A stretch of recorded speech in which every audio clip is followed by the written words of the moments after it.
Okay, and we should be live. Let us know, everybody in chat, if you can hear us okay. It's we've had a few technical issues with YouTube, so hopefully things are okay. But yeah, let us know if audio levels are okay and stuff. And with that, I'll pass you over to Rog. Okay, we'll get started with the normal intro then in a sec, after spoiling my nicely rendered intro. Oh dear.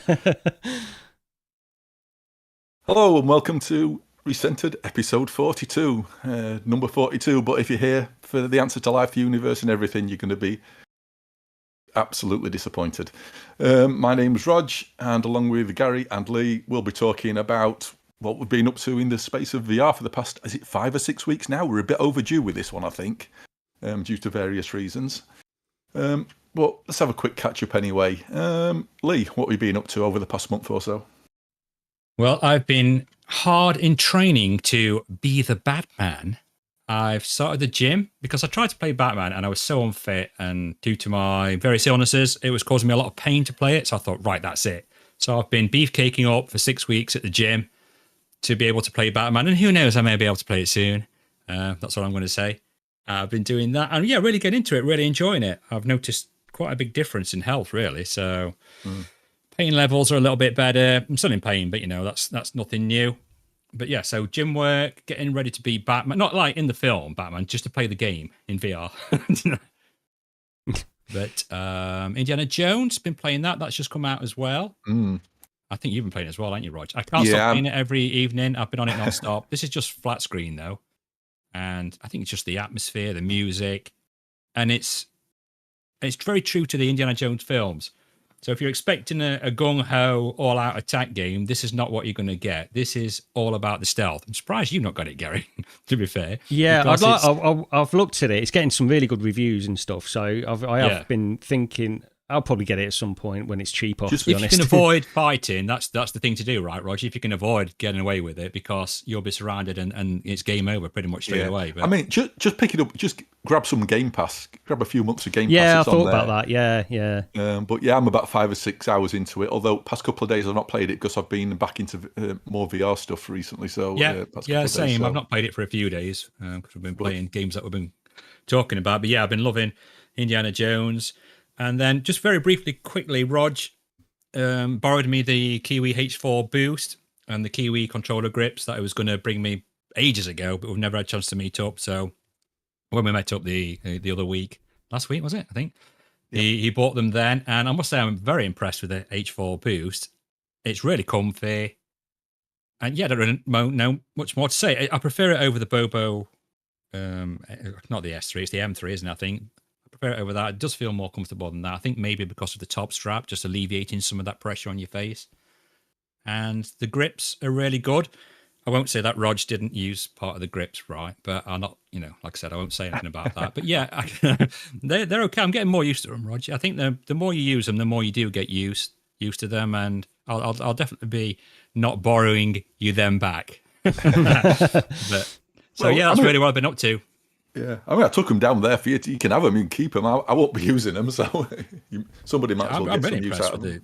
The Kiwi strap. It's just the thing with it, it still keeps charging when it's not switched on, which I don't know if that's a design thing or if it's supposed to be like that. But saying that now, that's something I've noticed.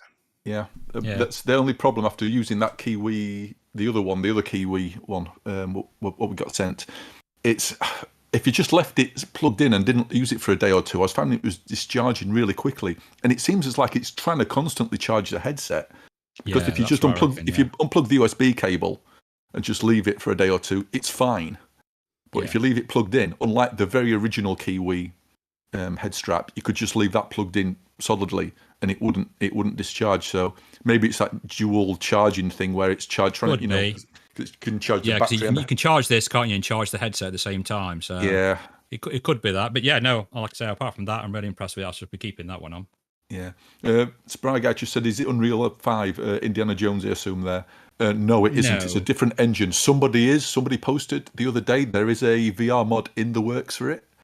I think it was Verified Games is doing some sort of thing with Reshade. Is that the one you're on about? Or an actual VR mod? I think there's I don't know. It sounded like a mixture of stuff. I'm not entirely sure. Yeah, it'll be Dave that who's sorting that, I think. But I think head tracking and controllers and things. I think they were saying 3DoF head tracking. Oh, right.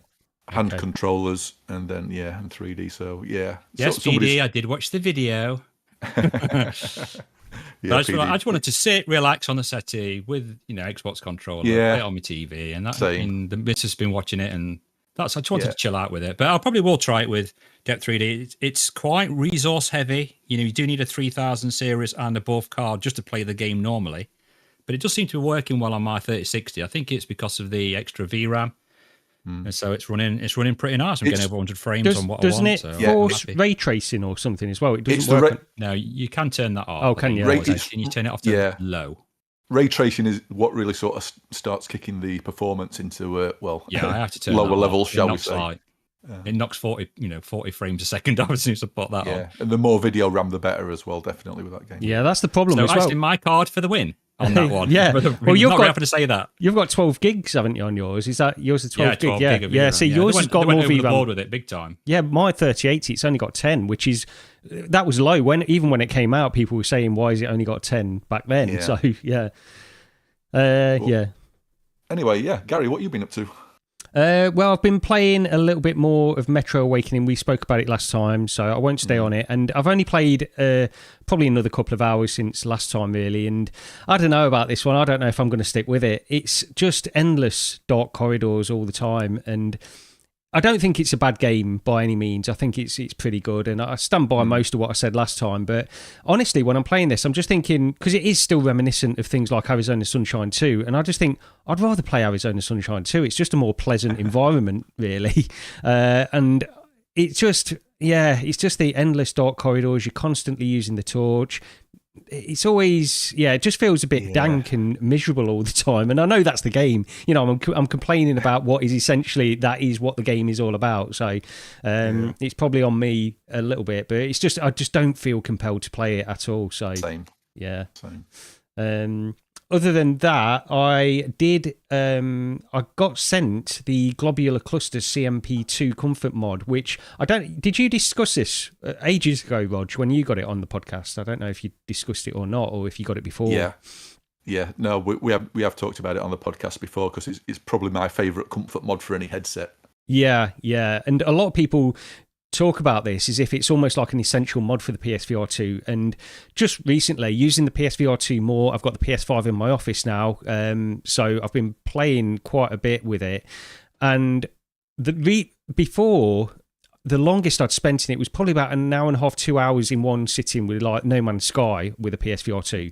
And after about 40 minutes, it really starts to hurt on my forehead with the standard thing. And nothing I do, I've tried so many things to make it better. So this is sort of a bit of a godsend. Now, I only got it this morning. I've put it on. You can see the video of me putting it on here now. And I've connected it and just give it a quick try. It feels so much better. And everybody, if you look on the subreddits, everybody recommends you get this. It's an essential mod for the PSVR 2. And I'm firmly in that camp as well, I think. But we'll see. I'm just mentioning it on this episode, but I might talk about it a little bit more next time after the Christmas break. Because obviously by that point I've had time to use it. But I think honestly I'm just going to do the confirmation of what you and pretty much everybody else has said. This is a great mod for the PSVR 2. If you do have comfort issues, I don't know if everybody does. Some people don't seem to, but I definitely do with this headset. Same for me. It's like you said, it's like out the box, 30-40 minutes, and your forehead just starts complaining. Every headset needs a top strap. It really just helps so much to alleviate the weight, rather than trying to put it on your face or on your forehead or whatever. It's definitely worth picking one of those up. Yeah, I'm looking forward to playing a little bit more Behemoth, which we'll talk about in later on anyway. So yeah. As for me, I've been to yet another arcade warehouse. I think in the last episode I've been to the one in Doncaster, and there was one in Scunthorpe as well, so fairly local. So wandered off along to that with some friends, and there's some more VR stuff there. I've pulled the video up so I can see what's going off. I think we've got Darren and Tim just having a go on stuff to start with. Now they've got another one of these sort of large VR installation type things here. There's the lady playing it here was called Lindsay. She was another customer who was there. She was with her family. And yes, I did ask if I could film her before you asked. I thought you were going to say, did you get a like and subscribe out of it while you were there? I did mention the podcast and everything. I always do. I'm terrible. I'm terrible for that. So yeah, this, if you can see the screen slightly, I didn't actually have a go on this one. It's some sort of like tightrope walking game.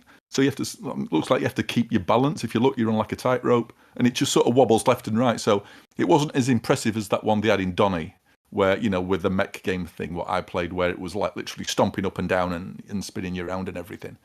But yeah, again, just surprised to see one of these sort of bespoke sort of, VR arcade type things. Yeah, it just didn't do very much. So it sort of wobbled left and right a bit. But the other thing I had a go in finally after all these years as well was Virtuix Omni. Oh, which, yeah. If you pull the other video. Yeah, it's on now. Yeah, I've got it. Yeah. I'm a bit behind on the video here. It's a bit of a delay.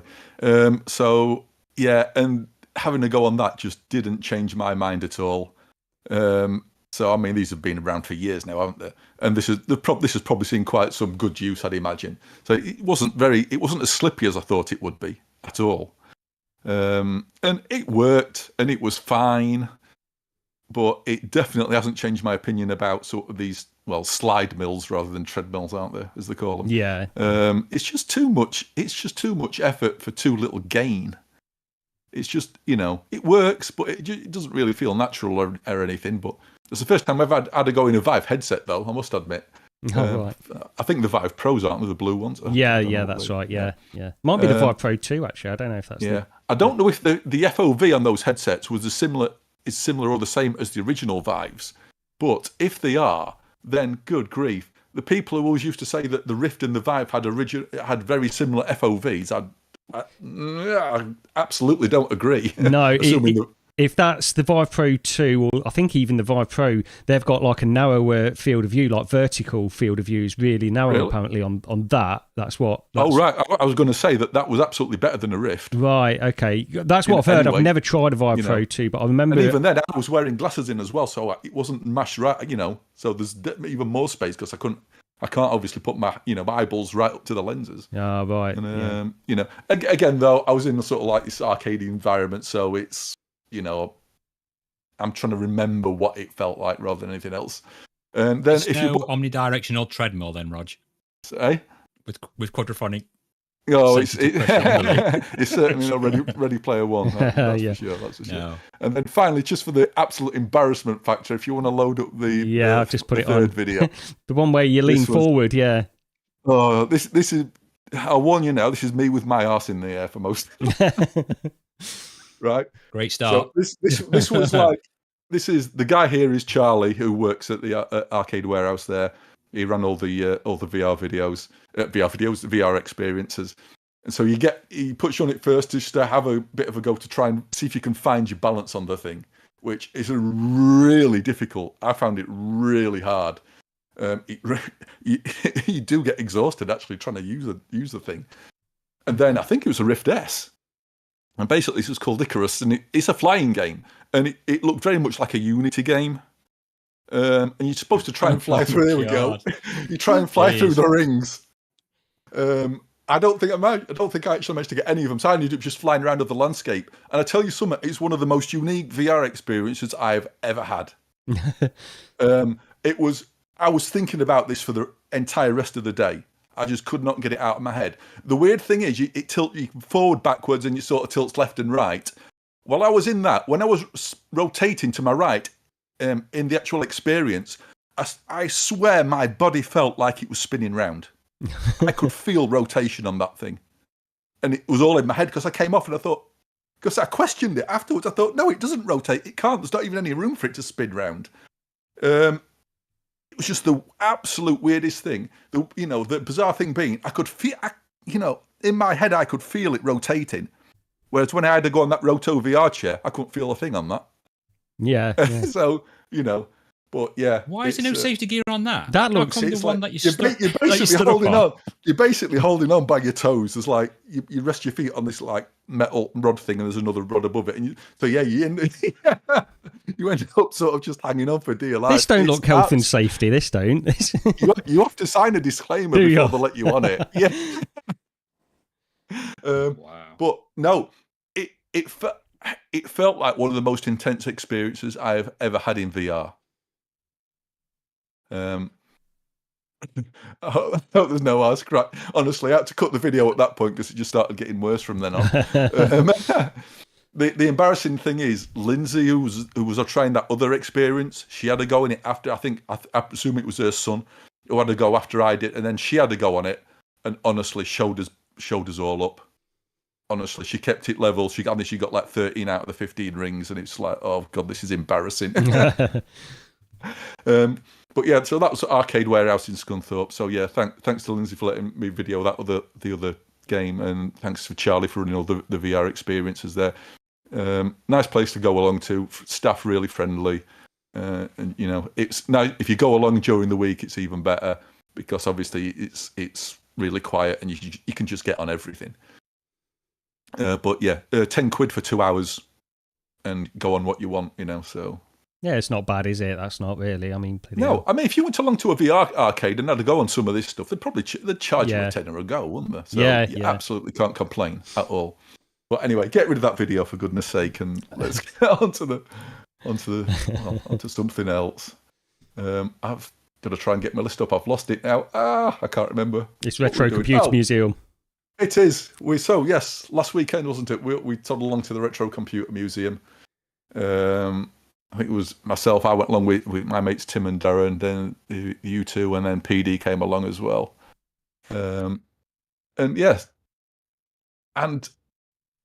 we just sort of turned. Oh, I'm not going to call it the Retro Computer Museum now. It's the Raffle Computer Museum from now on. Yeah. Do you know what? I've not got that photo. I wanted to get that photo in here, and I forgot to bring it. So.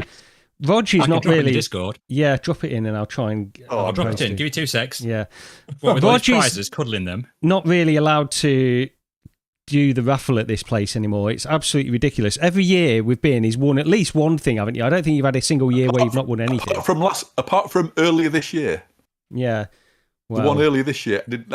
So karma kicked in to let me win something this time. But anyway, yeah, so he won quite a lot on the raffle. He won the first 2 prizes. So the way the raffle works, you go up and there's a big table full of stuff, and you've got on there's all these fantastic things. You've got a C64 Mini, you've got the an old PlayStation, the original PlayStation, you've got all these other things, and then you've got a load of there's bottles of cheap wine, and then obviously as you get towards the end, there's not much left there. Soap. Yeah, soap and stuff like that. So Rog, if you're lucky enough to win the soap, Rog won the first number, got the first number out, and then while he was going up to collect that one, there was around about 700 to 800 tickets because the highest number was 700, and I had 10 tickets out of that. So, but go on. Well, yeah, and he went up to get that one, and while he's up there selecting what I assume to be the PlayStation, the original PlayStation, or the C64, okay, C64 Mini, C64 Mini, his number gets called again. So, just pop the PlayStation on there, love. I'll have that as well. So he comes back with the PlayStation and C64. Everybody else comes back with a bar of soap or something. But no, you were a little bit embarrassed, weren't you, to be fair, when you came back with those two. Everybody was wildly jealous. But yeah, well done. You won it fair and square. There's no arguments for me there anyway. This is the weird thing though, isn't it? Because the bizarre thing is, I think you won something and Lee did as well. Yeah. But I think I got a third one. So I ended up with, I think some Lego minifigures or something ridiculous, just what was ever sort of one of the things left on there. And then I got a fourth one, at which point I was looking at, shall I get a bottle of wine or not? And as I was selecting that, I got a 5th ticket called out. Yep. At which point the woman at the desk just looked at me and I went, just draw it again. So, hold on. You're a bit too big now. It was funny. Right, let me just... It was funny. It was embarrassing. I'm just reducing the size of this image. I've just got it in, so you should be able to see... That's Rog lovingly looking at his goodies. So he's got the PlayStation, the original PlayStation, then he's got a C64 Mini and a load of other gubbins as well. Bottle of mulled wine there in his hands as well. Yeah, bottle of mulled wine as well. Yeah. Just I even said while we stood there, I bet Roger comes back in with that C64 Mini at Sony PlayStation, and then 2 seconds later he walked around corner with him. I went, well, yeah, that's what I would have picked up. So yeah. But I mean, like I say, you won it fair and square, so there it is. It's all yours. So you tried the C64 Mini yet, by the way? Did you? It's under my TV, but I've not turned it on yet. Okay. It's sat next to me. It's sat next to me Spectrum. There were some other videos there, Gary. I don't. Yeah, I've got them. I'm just going through them now. Actually, yeah. Let's get some of these other videos. So yeah, this is. I was quite surprised when we went in. I think me and PD were there. We got there first. You got there early, didn't you? About an hour. Yeah, before. we went into. I was just showing PD around the new building because it's not been since it's been put into those 2 new buildings, and I was showing the arcade bit, and to my surprise, there was a PSVR 1 in the corner, which I jumped on. You may be able to see the video now, and played some Star Wars Squadrons. And this PSVR 1 it's literally brand new. There wasn't a mark on it, and I was like, this should be behind glass somewhere.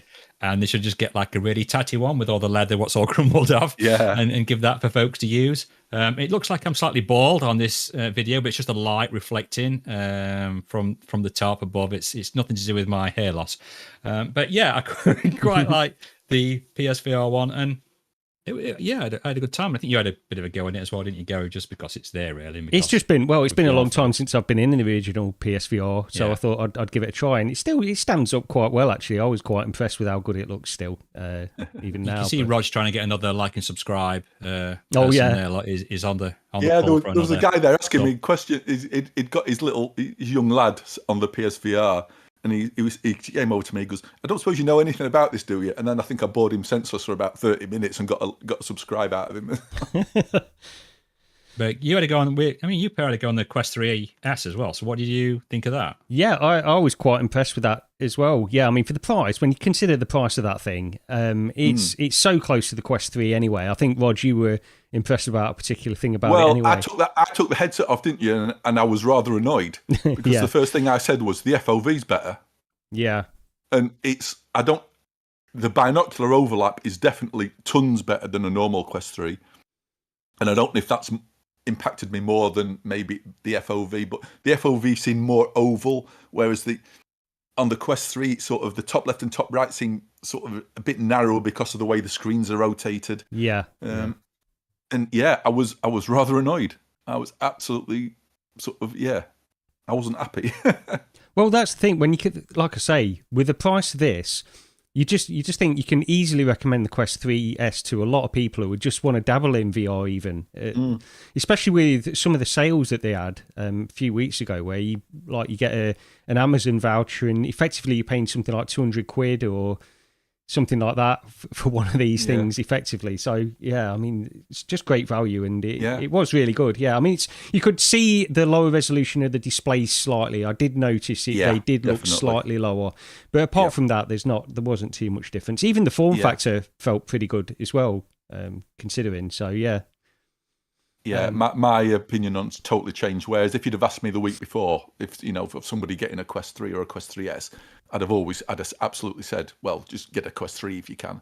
And I don't think it's as clear cut as I thought it was. No, I've just put on the video. I was sorry. Go on, Gary. I was just going to say I was put a video of you now, Lee, trying the Magic Leap as well, because I brought that down for you to give a quick try as well. Yeah, I thought that was quite good. It's as good like mixed reality as what the Quest is, and everything looks really clear. I thought it was really good. If for those that don't know what I'm doing here, I'm trying to guide like a rocket from a launch pad, and I kept trying to fire it into PD's head, virtually, obviously, not in real life. And it was a little weird because you sort of wear it like at the top of your head, don't you? Instead of like at the back. I'm used to putting the head straps right down the back. That's what I think launched into PD's head. Yeah, it has to go quite high on the back of your head. It's a weird design. It's a very odd design with these, but that's how it's supposed to be worn. But no, I thought it was really good. It's a shame that they've given up with this. Have they given up with all these now? But they've gone. You're holding the battery very kindly there, Gary. I didn't notice. You could have just slipped that in my back pocket. But then again, you would have to grab my ass. So probably a good thing that you are holding it. Well, that's the thing. PD had the battery in his back pocket for a while, and you're not really supposed to keep it inside the pocket. It's supposed to clip onto the outside. Too hot. Yeah. So I did have a quick feel of PD's arse at one point to get the battery out. But yeah, so yeah, PD's trying it there as well. And we're here in the middle of this arcade, this retro arcade, and people watching us use all of this VR equipment basically as well. Yeah. But yeah, it was a good day anyway. Yeah, it was good. And the vertical videos that you can see is what PD recorded on his Ray-Ban. So thank you very much for letting us use your footage, dude. It was appreciated. Yeah, when they get I'd love for him to get the 1920, the landscape update. Because it's supposed to be getting a landscape update, right?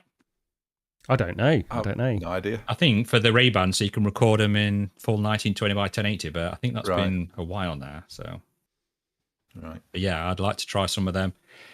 Yeah. Then maybe if Meta's listening. 3 pairs, please. So yeah, always good to meet up there. But anyway, so the stuff we've actually been playing. First thing on the list. I don't think you've actually played it before, have you, Gary? I'm not sure. Gran Turismo 7. It was only round PPD's house briefly when I first got when he got the PSVR 2 and invited me around to give it a try. So yeah, I did play it round there briefly, but I obviously I've installed this as well. But yeah, you take it away. So a couple of things. First off, there's my first Gran Turismo got released for free, which is basically it's a demo of Gran Turismo 7, and I think pretty much everybody out there who's got a PSVR 2 and a PS5 owns Gran Turismo, with the exception of Gary. I don't have it either. No, I don't. Oh dear. But yeah, so the release that, so you can. There's a few hours worth of gameplay there. If you've not tried Gran Turismo before. But the big news, obviously, a few weeks back now, was the reprojection sort of update fix thing that they've done for the PS5 Pro with GT7. And, oh, good grief, this has actually dragged me back into Gran Turismo 7 for the first time in an absolute age.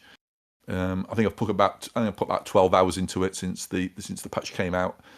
And it properly transforms it for me. It's not perfect, but it's closer to sort of Oculus/Meta reprojection than the awful thing that Sony had before. So there's no double image anymore. It's not flawless. There's definite problems when it comes to images behind transparent things like head-up display. The first thing you notice is that the labels above cars or the minimap or whatever, you can see it sort of wobbling or shearing, and it's like, that looks a bit odd. The worst thing with it was a Japanese Formula One type car, and the hood, because you're like in like an F1 sort of style car, the minimap was actually up and to the right, so outside of the cockpit, so it was actually over the landscape. And the faster you went, the more of a double image you could see on it, because it just wasn't coping with like this transparent hood element overlaid against a moving landscape. And the faster you went, the more the image separated. But that's sort of like the worst artifact I've seen on it. But all that aside, it's literally transformed the game for me. It just makes it so much better, not having to see like a double image on everything. And so yeah, that's dragged me back into GT7, all right. So yeah. But what did you think of it anyway, Gary? On the my first Gran Turismo. Yeah, so I didn't know a lot about this, but one of my friends he runs like a GT7 channel, actually. He does a lot of GT7 content, and I've lent him my PSVR 2 actually before to try it. But he got in contact with me, and he was saying you've got to pick this up. It's basically like a long demo of GT7, effectively, is what it seems to be. So I went in just playing. So I found out that my very old racing wheel isn't compatible with the PS5. It turns out, so I've had to play with gamepad. This game, my first Gran Turismo, is probably done its job for me. I've gone onto eBay, and I've got on my watch list a G29 racing wheel now, because this game is just fantastic. It's so good, and there's something different about the way this feels compared to all of the races. I've got like Automobilista 2 on PC. I've got Assetto Corsa and these other games, and they're great, and I can play them with my racing wheel, and usually that's the way I will play them. But there's something about this game; it just feels so good. The cars feel really, really good in this, and I don't know if it's because they're the more road-based cars than the ones, at least at the beginning, of course, when you start with the license and things. That's why they feel like that. But there's just something, and also the fact it's got this career mode, and you've got this progression that keeps you playing. I think it's great, and it's done the job. It's going to get me to buy GT7 without question. I'm not going to get it straight away. I'm going to play through this entire my first Gran Turismo, I think. And for those who don't know, this is like it is just the early part of what I think is the early part of the game, where you're just working on the licenses and you're making the progression. So you do very simple things, like it will show you have to pass all of these little tests where you have to brake in a certain area, then take corners in different ways and try and get the fastest times that you can. And then you get onto these challenges, and then you've got this thing where you can do this. I've not really done too much beyond that, really, other than you've got this like music race where music rally, yeah. So have you played that? Have you, Rog, that part? Yeah. It's they've basically taken all the sort of sections that there is in Gran Turismo. They've sort of like cherry picked little bits here and there to give you like an overall sort of feel for the sort of content that's actually in the game. Yeah. But yeah, it's it does its job as a demo, and it's a generous demo.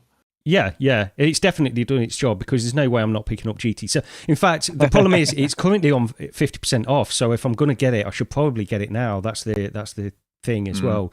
So I am going to get a new racing wheel if I can find one cheap enough. Okay. So I'm definitely getting that, because I didn't expect this to happen. I went in and realised I couldn't use my racing wheel, and I said I'm not going to bother with it, I don't think. And then you put a message on Discord saying just get it played. So I thought last night I'm gonna go in and try it with a gamepad, and it's so good. It's just a great game. Gran Turismo 7 is. So yeah.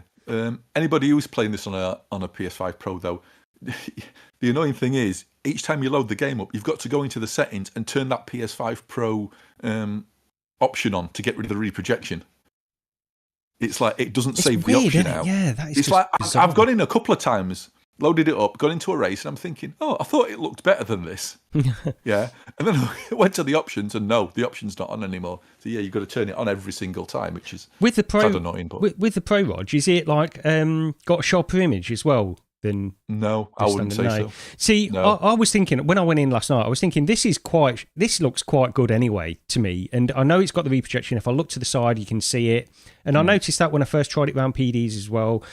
In a racing game, reprojection doesn't bother me as much looking forward and stuff, but you still notice it here and there. And like I say, I went in probably maybe only about half an hour last night to give it a try, but I mean, it just goes to show what that half an hour can do. I'm now buying a racing wheel and buying the game, so yeah. The only sort of way I thought it might have looked sharper is the fact that you're not getting the double image of the reprojection, so you're not getting that blurred look.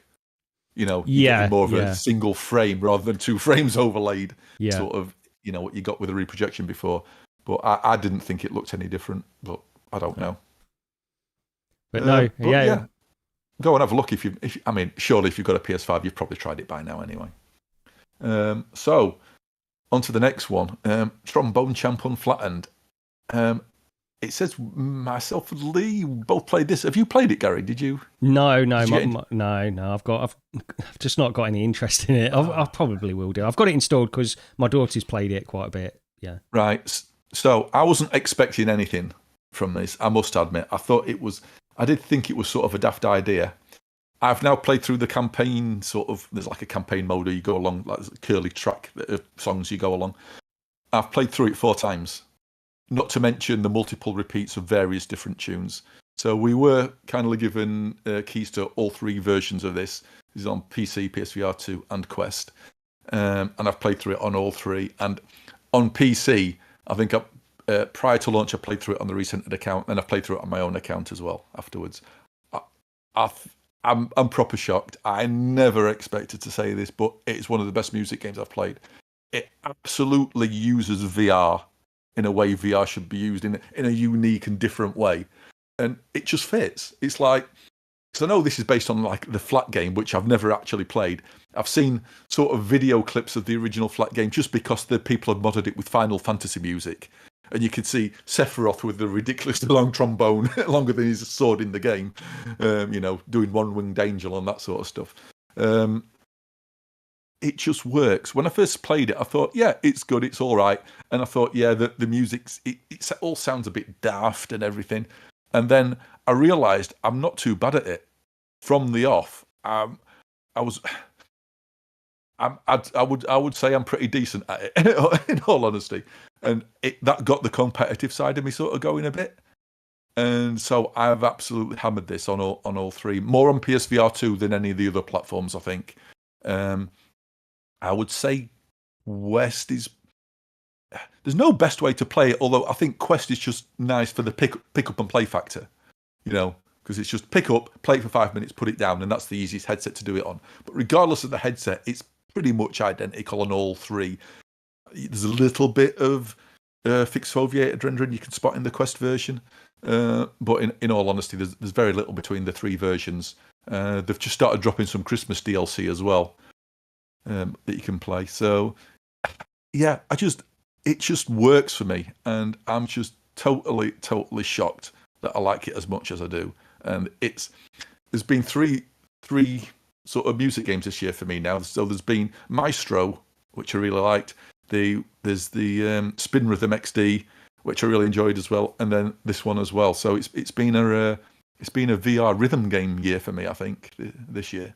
And yeah, it's how much is it? £12 on Quest, and it's £15 on PSVR 2, and then £12.79 on Steam.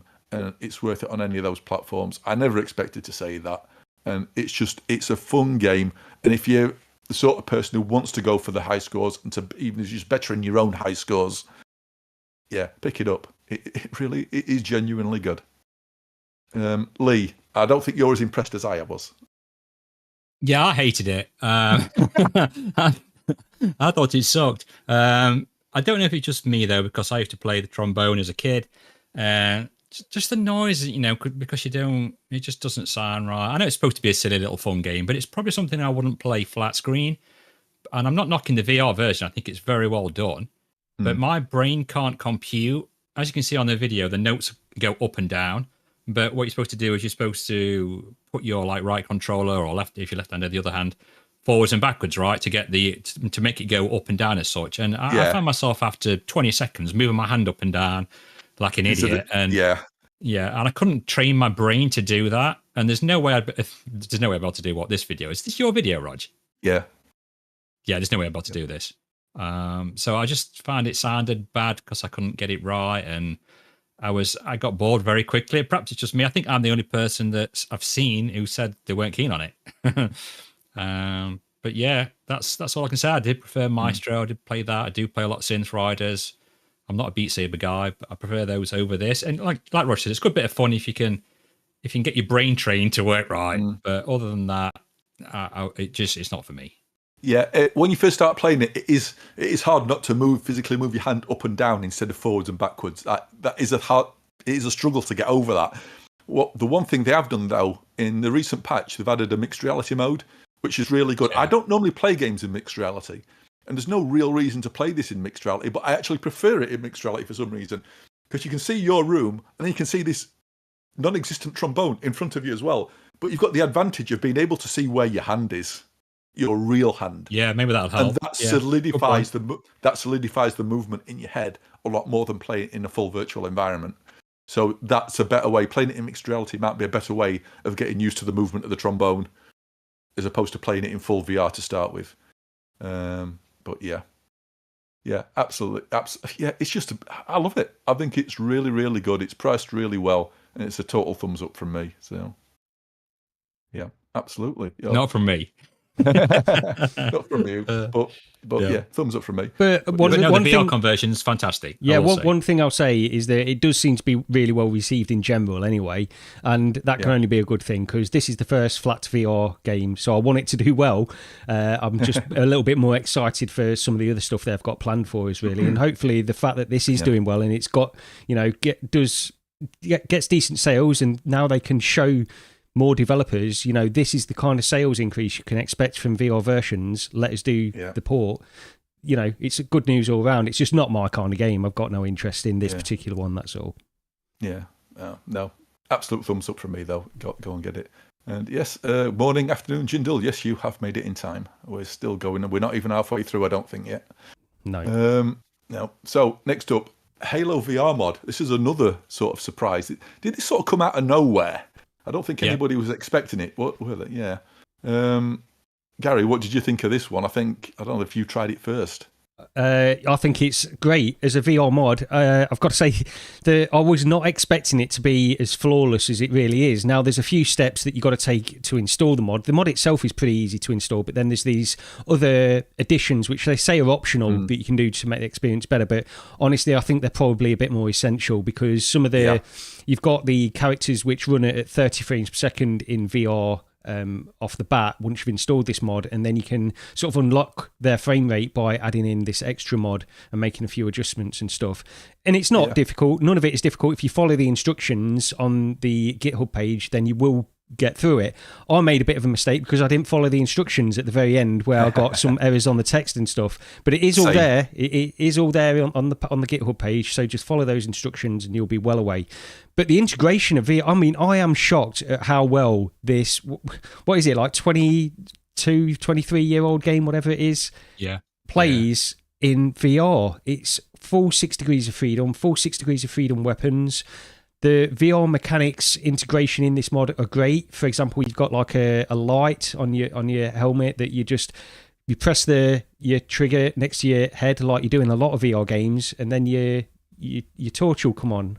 Yeah, and it just works in the way you expect it to work. It's fantastic. This is the thing, because I was in like a dark corridor tunnel type area near the beginning, and I can't remember if it told you to turn the torch on or if I just tried it, and I thought, have we got a torch? And so I just tried the actual, I'll just try clicking near my head. And that's how I implemented it. And it's like, it's just, really good. And obviously the other thing as well, because it is an old title, it still looks pretty good. I've got to say, like, the graphics still look pretty good compared to some other games that were around that time. But performance is obviously, there's no concerns about performance with this in VR either, because it is an older title. But yeah, I think it's shockingly good. This is bizarrely good. I was not expecting it to be as good as this is, and I'd recommend people try this. The one thing, you do need to sort of source a original Halo Combat Evolved version. This will not work on the Master Chief Collection or anything like that, for those who aren't aware. So you've got to source the original version, and there's plenty of ways you can actually get hold of it. So install the mod, give it a try and see what you think. Yeah, I was surprised how well the gunplay worked. Yeah, I just wasn't expecting it. I mean, the reloads are, it's press a button and you get an animation for the reload, but the actual gunplay itself it's sort of satisfying. And I never really played. I didn't really play at all the Halo when it first came out on the Xbox. I've got no nostalgia for it from when it first came out. I remember playing it for 5 or 10 minutes once and thinking, this is all dark and grey and 30 frames a second and like not as good as what I've got on PC. I think I was probably a bit elitist and sort of snobbish back then. I just didn't like it, so I just ignored it. I finally played it when the PC version was released, when they did do a Windows version. I did play through it then, but I've no real nostalgia for it. But I was surprised how much I was enjoying playing through it. It's really, really good. So even if you've never played it before, you've got no nostalgia, it's still worth a go. It's really good. The only thing I wish they'd do is put the cutscenes onto a cinema screen, because sometimes you'll be sort of clipping inside some objects. You might not be looking what seems to be in the right direction. The cutscenes don't get framed very well on occasion.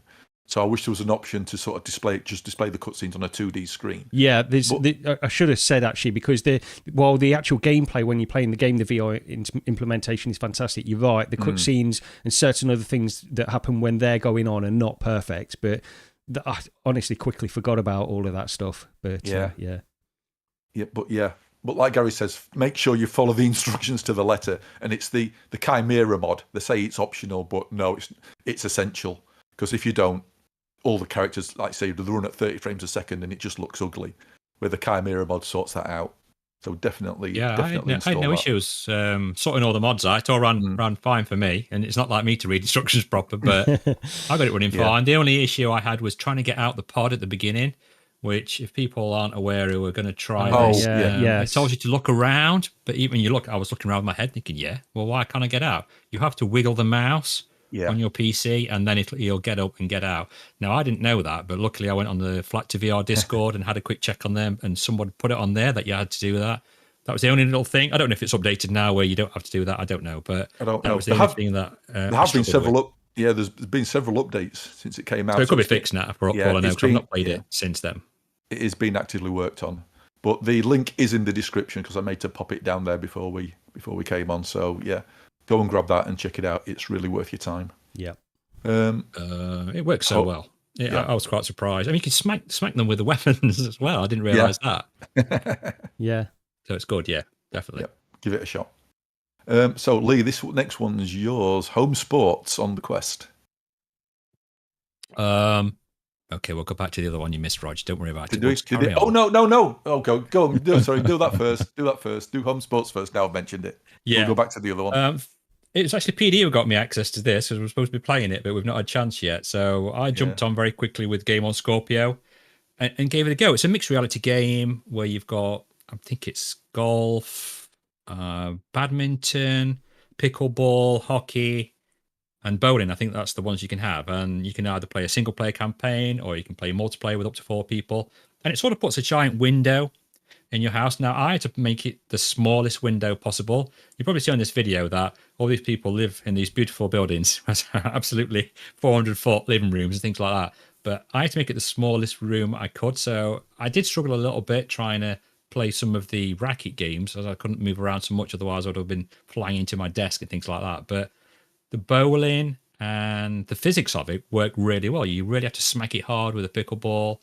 And it's very much like Wii Sports. I think Bluebell's just mentioned it in the comments. It's very much like the Wii Sports of VR, really. And it does use the new MetaQuest avatars to play it. And I believe it's like $20. I don't know the price for UK because I only get sent what it is for the US version of it. But some things play better than the other. I really like the bowling. The golf's okay. Some of them may take some getting used to. But if you've got the room and you've got friends that own this game as well, you're going to have a good laugh in it. Yeah.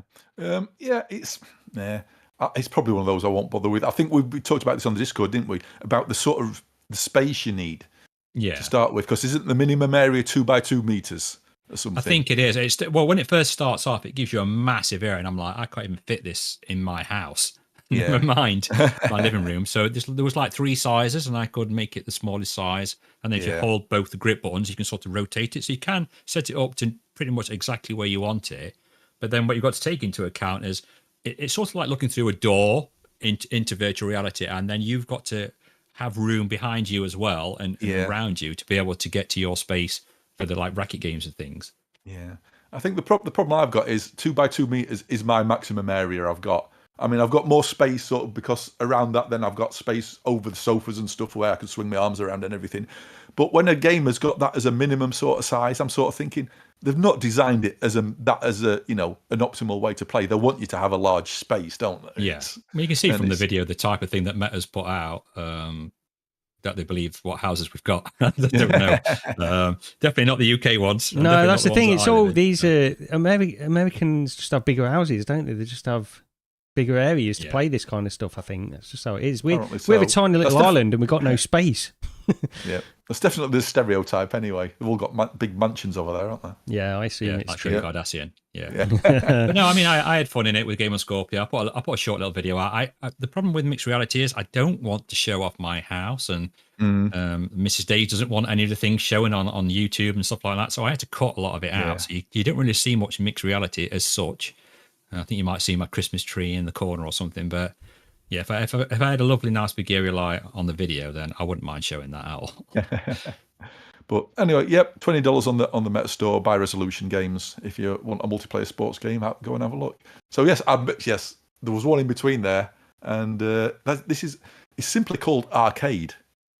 This is on the Quest as well, and it's free on the Meta Store. There's a couple of additional games you can unlock for the massive price of £2. But this is like a collection of retro games, and honestly, just looking at it on a video does not make it look as good as it actually is. I've spent a fair bit of time on this, and this is you can run this in mixed reality as well. So I've been, I've had a podcast on in the background, run this in mixed reality as a big floating window in my room, and played that while listening and watching to a podcast. And you've got variations of stuff like Space Invaders and Galaxians, like Breakout, sort of Pong. There's a collection of puzzle games in there as well. And it's all done in a sort of neon vector graphics sort of style. And I was surprised what you get. It's like, it's free for like 90% of the content. Yeah. And it's a lot better than I expected it to be. And there's a bit of a twist on all these sort of classic games because you're using both controllers at the same time to control two things. So like with Space Invaders, you've actually got two like ships you move along the bottom. Same with that, the Galaxians type thing as well. You've got double ships what you control with Breakout / Arkanoid, whatever you want to call it. You've got two paddles as well. And because you're controlling using your motion controllers, you can actually tilt the paddles. Same with like the Invaders and Galaxians, you can tilt your ships to angle them as well. And like with that, same as asteroids on there as well. And so you spin that around with the motion controllers. And yeah, it's just good. Yeah, so on the asteroids one, you've got each side of that single ship that you're controlling is like it's almost like a steering wheel. You're using the steering wheel to steer the ship. It is really good. I was expecting it to be in like an arcade kind of cabinet type of display or something like that. But what it does is it displays. It's just a big giant screen, effectively, isn't it, in front of you? It's almost 2D, but it's got a lot of like particle effects which are not coming across on this video as well as they appear in the VR headset. It looks great in the VR head. It's a bit Jeff Minter. It feels a bit Jeff Minter-ish in places. This, but yeah, it's good if you like this kind of high score chasing, simple arcade games with a VR twist, like motion controller twist. I'd say almost like Zortex. Do you remember Zortex on the Lab? It's a little bit like that in places because your ships move in conjunction with the motion controls, and you can see on some of this footage you've got to dodge out the way in very similar ways that you had to on Zortex. So, it's good. It's free. Give it a try. Yeah, I mean, you can't complain for free. It's a little awkward to find, but it's on the App Lab. So if you can... I still struggle to search for stuff on the Quest Store. You can, you just search MetaQuest and an arcade. You should be able to find it. I've not put the name. I just typed arcade, and then it come up with like 4,000 games because they're all arcade. Yeah. I just googled it, Metastore arcade, and I think I pretty much found it straight away. Yeah, so it's on the App Lab, but get it downloaded, get it played. I enjoyed it. The one with the yellow and the red ships firing. Yeah, and it's it's really cool. Like Gary says, the particle effects when you shoot something, they come towards your face, like out of the screen. So that's pretty cool. They don't look like anything on this video. That's the thing. And no, they look very small. Just exploding, but it undersells the game a lot. It really does. Yeah, definitely. But yeah, go give it a go. Say most of the game there that is free, and for £2, I threw £2 at the developer just to support it, even if I don't play those additional games. So it was just worth it. Now, on the other hand, we next up have by Virtual Age for £20, Ember Souls on the Quest. And was it hoping this would be sort of the Prince of Persia of VR games? And that's all I keep seeing on YouTube videos. And PD. Is this the Prince of Persia in VR? Well, no, and the answer is no. It's awful. I'm sorry, it's bad. I will say it's awful, but it's bad. Has it had a patch though, Rog? I can't remember. I saw Max say it was. He put a video out saying there's so many bugs in it, it's so bad. And then I'm thinking it must have had a patch. Well, surely, I went into it, I think the day before yesterday to capture some video for the podcast, and it seemed exactly the same to me. The problem, right? The premise is you're going to try to find these 4 Ember Stones based around sort of like air, earth, fire, and water to be able to defeat. I think the evil Sultan. I can't remember if he's got a name or not. But to defeat the bad guy, you're going to collect these Ember Stones, which give you different powers to use. And the problem is, it just nothing feels polished about this game at all. Everything feels stilted. When you're on the boat at the beginning, the voiceover is. I'm sorry, this is one of the worst voiceovers I've ever heard in a game, and you can't tell me this is an AI voice acting. These aren't AI voices. so stilted. I might have heard them, Rog. I might have heard that they are redoing it with actual voice actors to do all the voice acting. I might have seen that somewhere. They've said re-recording the voices. I think they are recording the voices maybe for the first time. There's no way these are proper. What it sounds like, the vibe I get from that voice acting and this combination of what this game is going for and that voice acting is, it's like one of those badly dubbed 80s throwaway cartoons that you get. It's like everything is said in that kind of way. And it feels like, because I know it's obviously dubbed on, but it feels like you're talking to these people who have had their voices dubbed in and it doesn't match anything. Nothing like the aesthetic of what the environment and how they look and what they're doing just doesn't match at all with anything of that. Yeah. But even sort of like sentences sort of, or even halfway through a sentence, the tone or the sort of, it just changes. Yeah. It'll be like, oh, I hear you're very good with a sword. Or, it's awful. It's genuinely bad. Is it as bad as the Tomb Explorer thing that me and Rog played, where I couldn't cope with the AI voices and I had to switch it off? Is it that kind of level? It's at least. Oh my God, no. Now, the other thing I've got with it is, look, there's potentially a decent game here, but what it feels like a very first pass.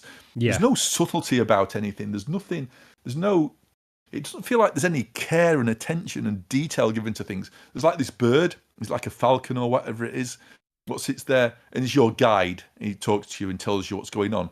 And if you go up to it, you'd think that you've got this bird animal guide.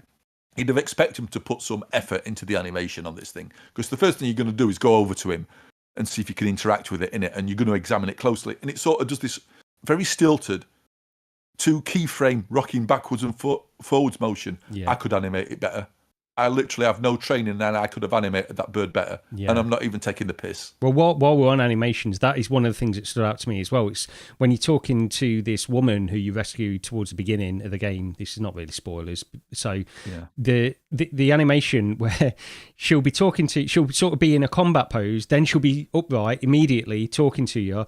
Then she'll want to turn around and walk away. And it's literally like 2 frames for her to turn and then start walking away. The animation, there's just no care in the animation at all. Yeah. And yet you've got certain aspects of this where you're in a combat situation with some of the enemies and everything is quite smooth actually. It's not bad. It's not terrible in some of the combat situations, but there's just certain things that you just think, well, they've just cut a corner there. They've not done it. It's like you were saying, Roger, at the beginning.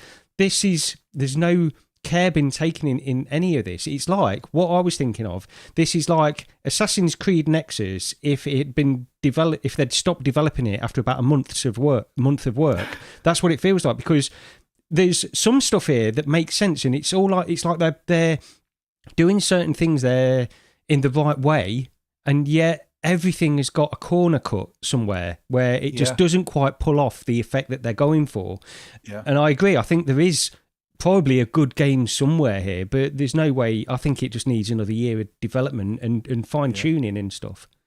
The strange thing is, while I'm watching this looks great. On the video, it looks really good, so it's hard to express the problems. The weird thing is, in the headset, it at times as well, it can feel just flat. Some of the lighting in some of the areas is fine. Then in other areas, it just doesn't seem, I don't know, it just seems flat. There's good ideas, like, I don't know if it's a bit where you can you grab onto like a tapestry and you hang on to it as you sort of like go downwards and it tears the tapestry away. There's that's good. Yeah, I like that. Yeah. It's got little bits and pieces like that in it. You should have put a sword in it. Yeah. Put a sword in and slide down with it. Or a dagger maybe. Yeah. But that opening scene though, apart from the voice acting of the guy that's on the boat with you, I was quite impressed. I thought, oh, this looks okay actually. As you're coming towards this tower, I thought the environments look pretty good for a quest game, and it's really what it comes down to. The reason this video makes the game look, not terrible or anything.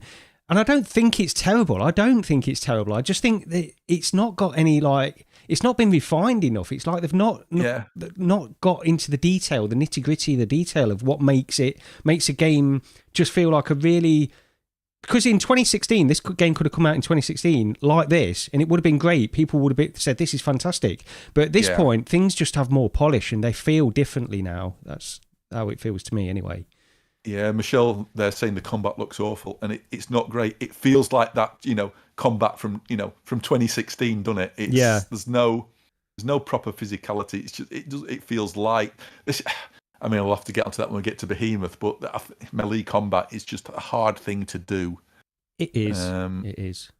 But it's a total lack of refinement with this and care and attention to detail, and I just can't recommend it at all. Not at this point. It's £20 as well. This is the thing. There's no way this is worth £20 at the moment to me. I think if it was half of that, you could say, well, give it a go. But it's just not worth it at the moment. And I just want to reiterate, because I don't hate it completely. There's some parts that I think are okay, and it just feels like it needs a hell of a lot of work. And like we said, refinement. It needs to be refined a lot. That's all. Yeah, all I could think about when I'm looking at this was I need to get back and finish Asgard's Wrath 2. yeah. It's like similar sort of vibe, but just done. It's just so much better. Who's the developer of? Like I said, it's a weird one because it mostly looks quite nice on the video. Yeah, it's by somebody. It's by Virtual Age.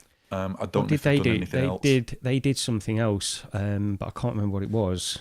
I'll have a look anyway. Yeah, carry on anyway.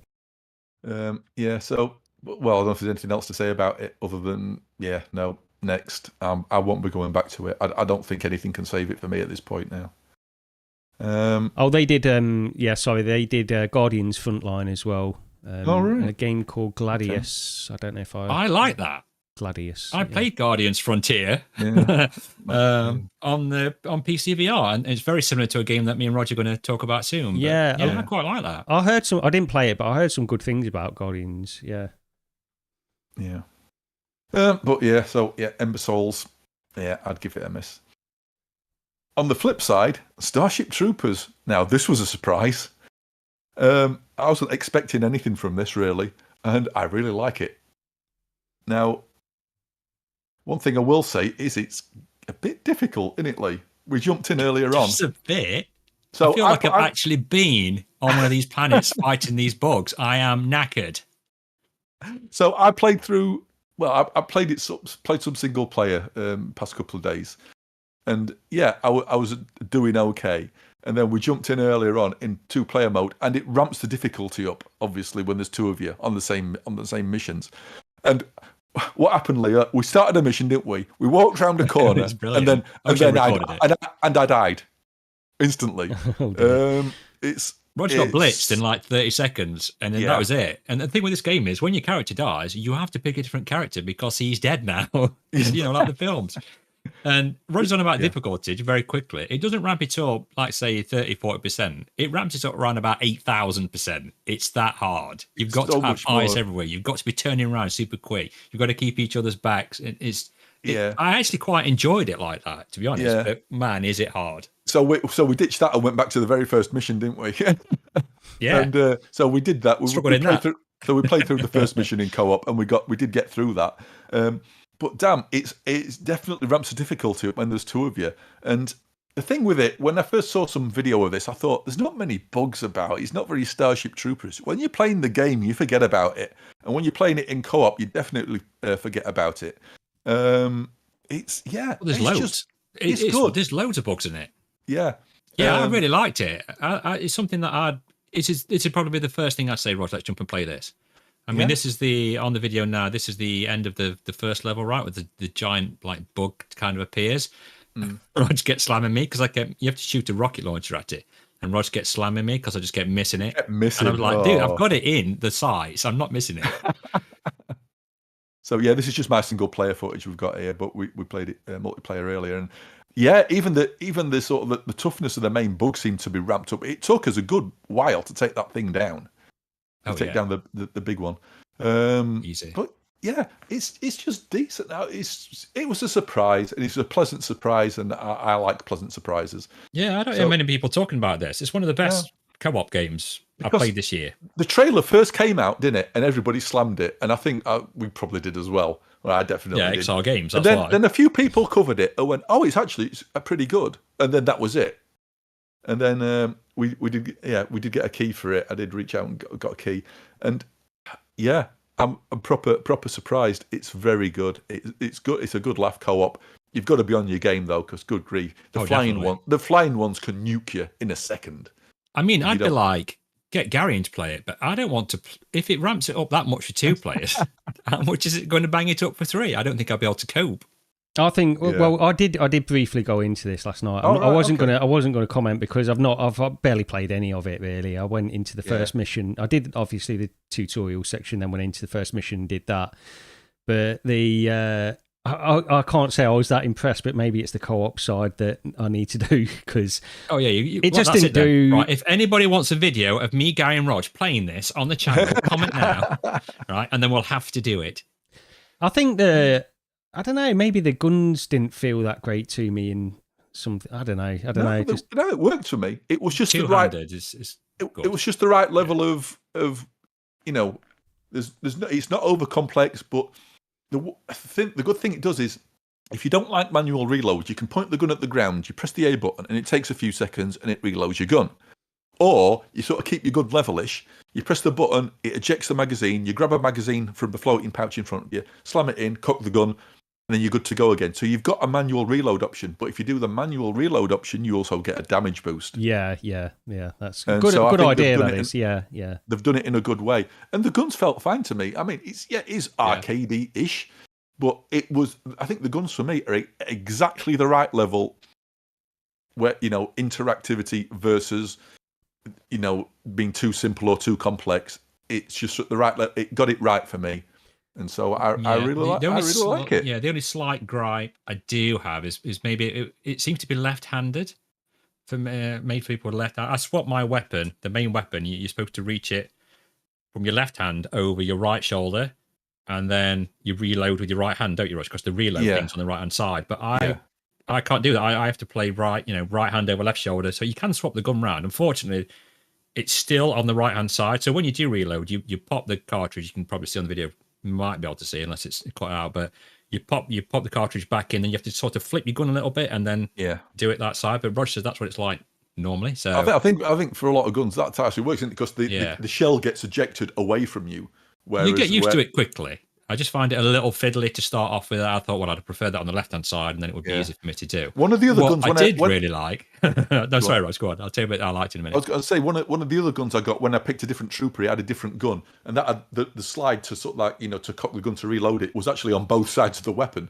So it's different weapons. I had an Uzi, and then it was on the left side, so I could load it and just pop that on the left side. But the thing I did like was when you actually complete a mission, if you have died, which we did a lot, it comes up with you get credits, don't you? So you get credits. So you're spending money to actually get the ammo. When more ammo you get, so it'll take some money off of that, and it actually takes money off for funeral costs. Yeah, because your characters died. So that was kind of clever how they included that. Yeah, apparently it's coming out on PSVR too. I don't know. I'd sort of missed this, but.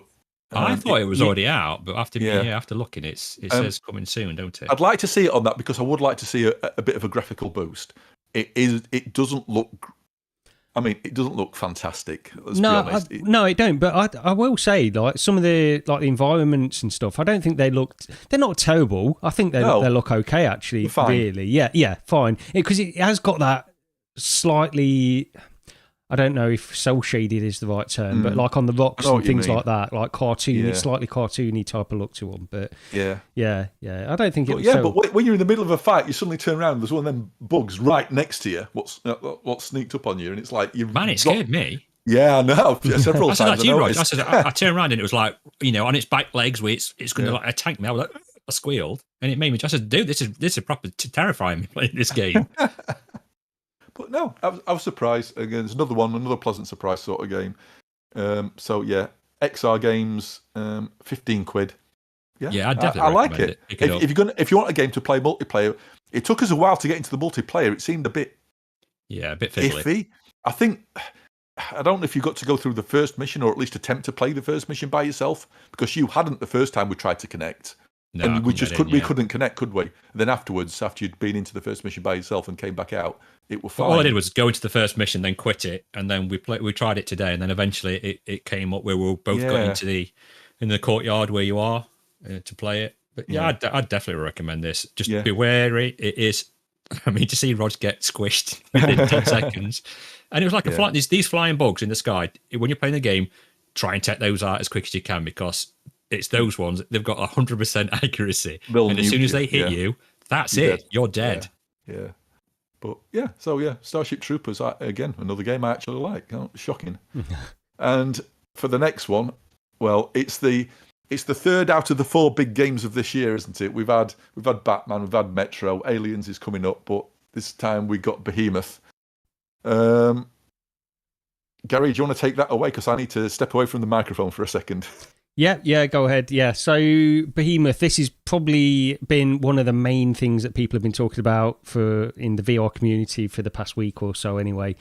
Some people, I think initially, people were a little bit hesitant about it. We weren't too sure because it did have a day one patch, and some of the reviews were based on experiencing the game before that day one patch. And I will say, the first time I went into this, we got access to it after that day one patch hit. So I went in once it had already been patched and had pretty close to it being a flawless experience. I did experience a few bugs here and there, but I've played around, I don't know in terms of time, but I've got probably around about 40 or 50 minutes past the first Behemoth now. So I've killed that first Behemoth, and then I'm about 50 minutes past that, I would say.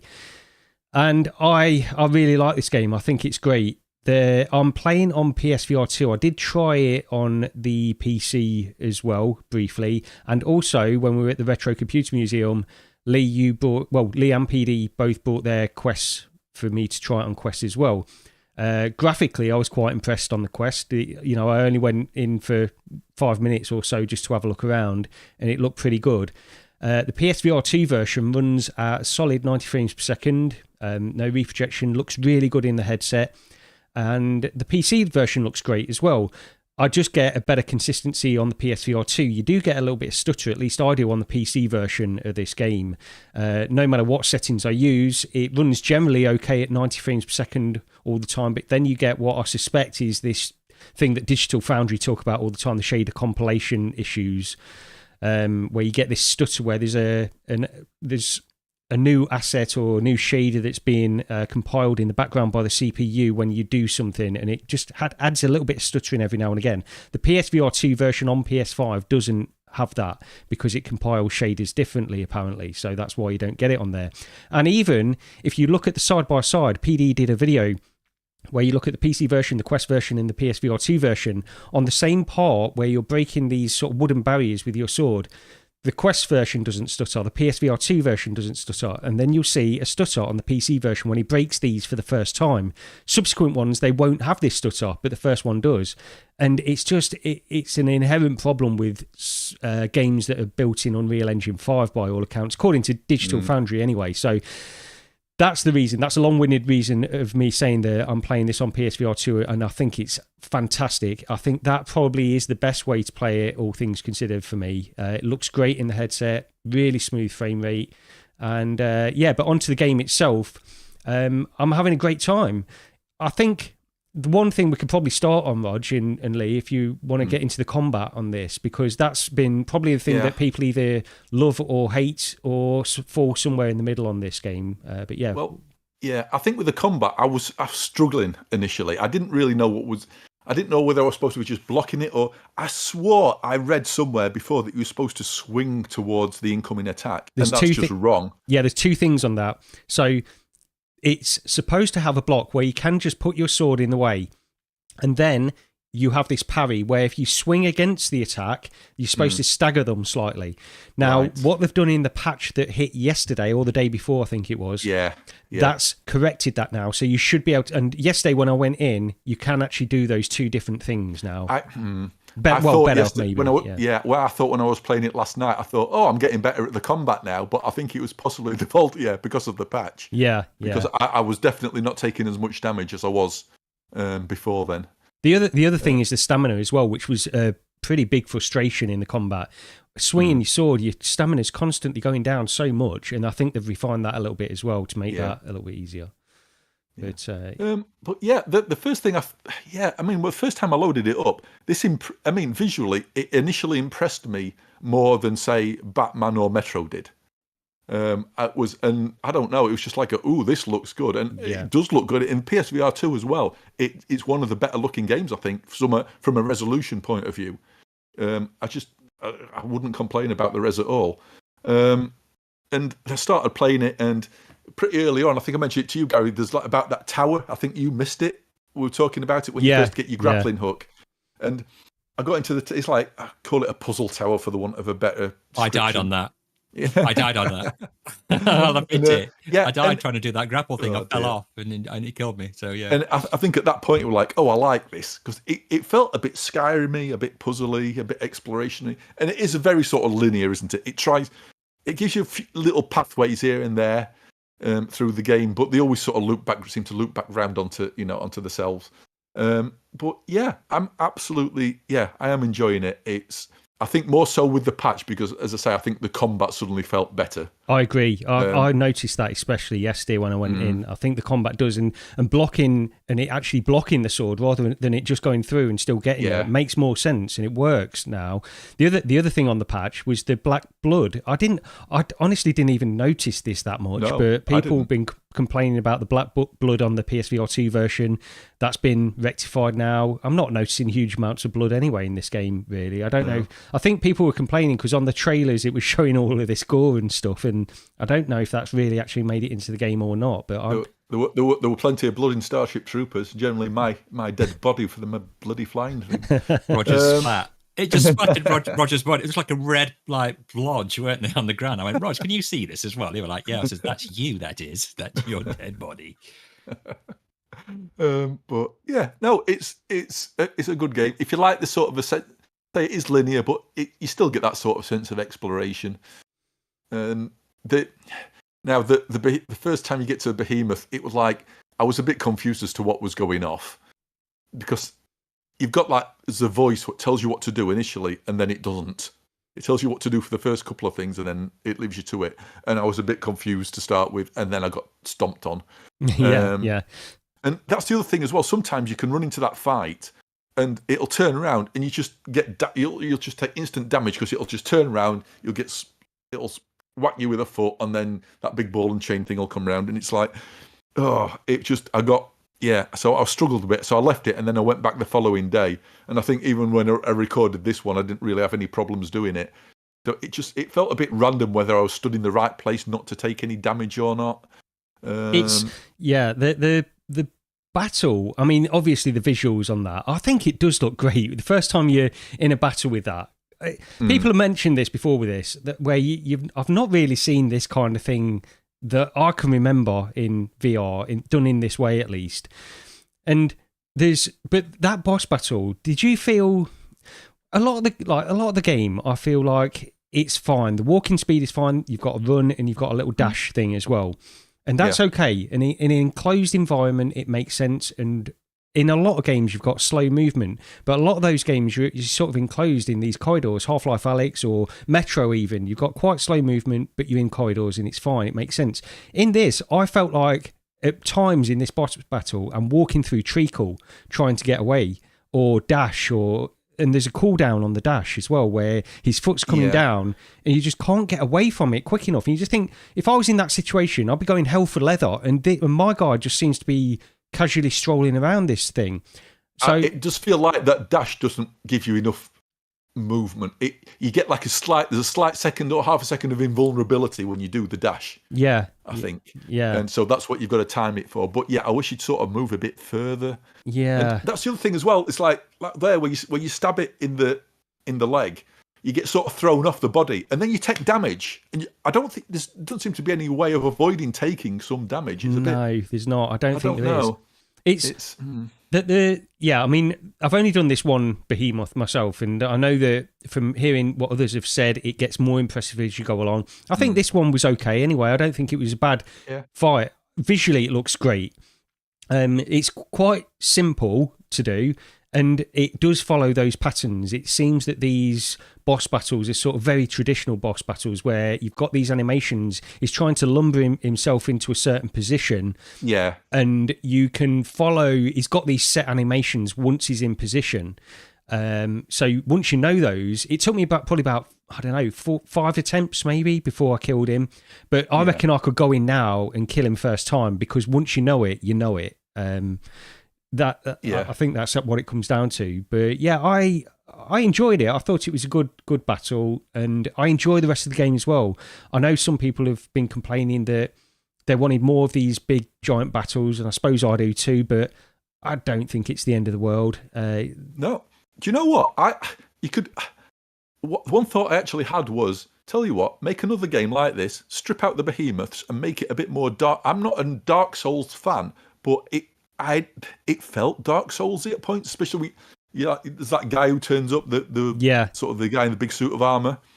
And I don't know, I just got a Dark Soul-y feeling to sort of the whole sort of environment and everything. And I thought, that could be really good. They've definitely got something like that, because you open up these shortcuts as well. I don't know if you've seen some of those where you can go back to certain areas.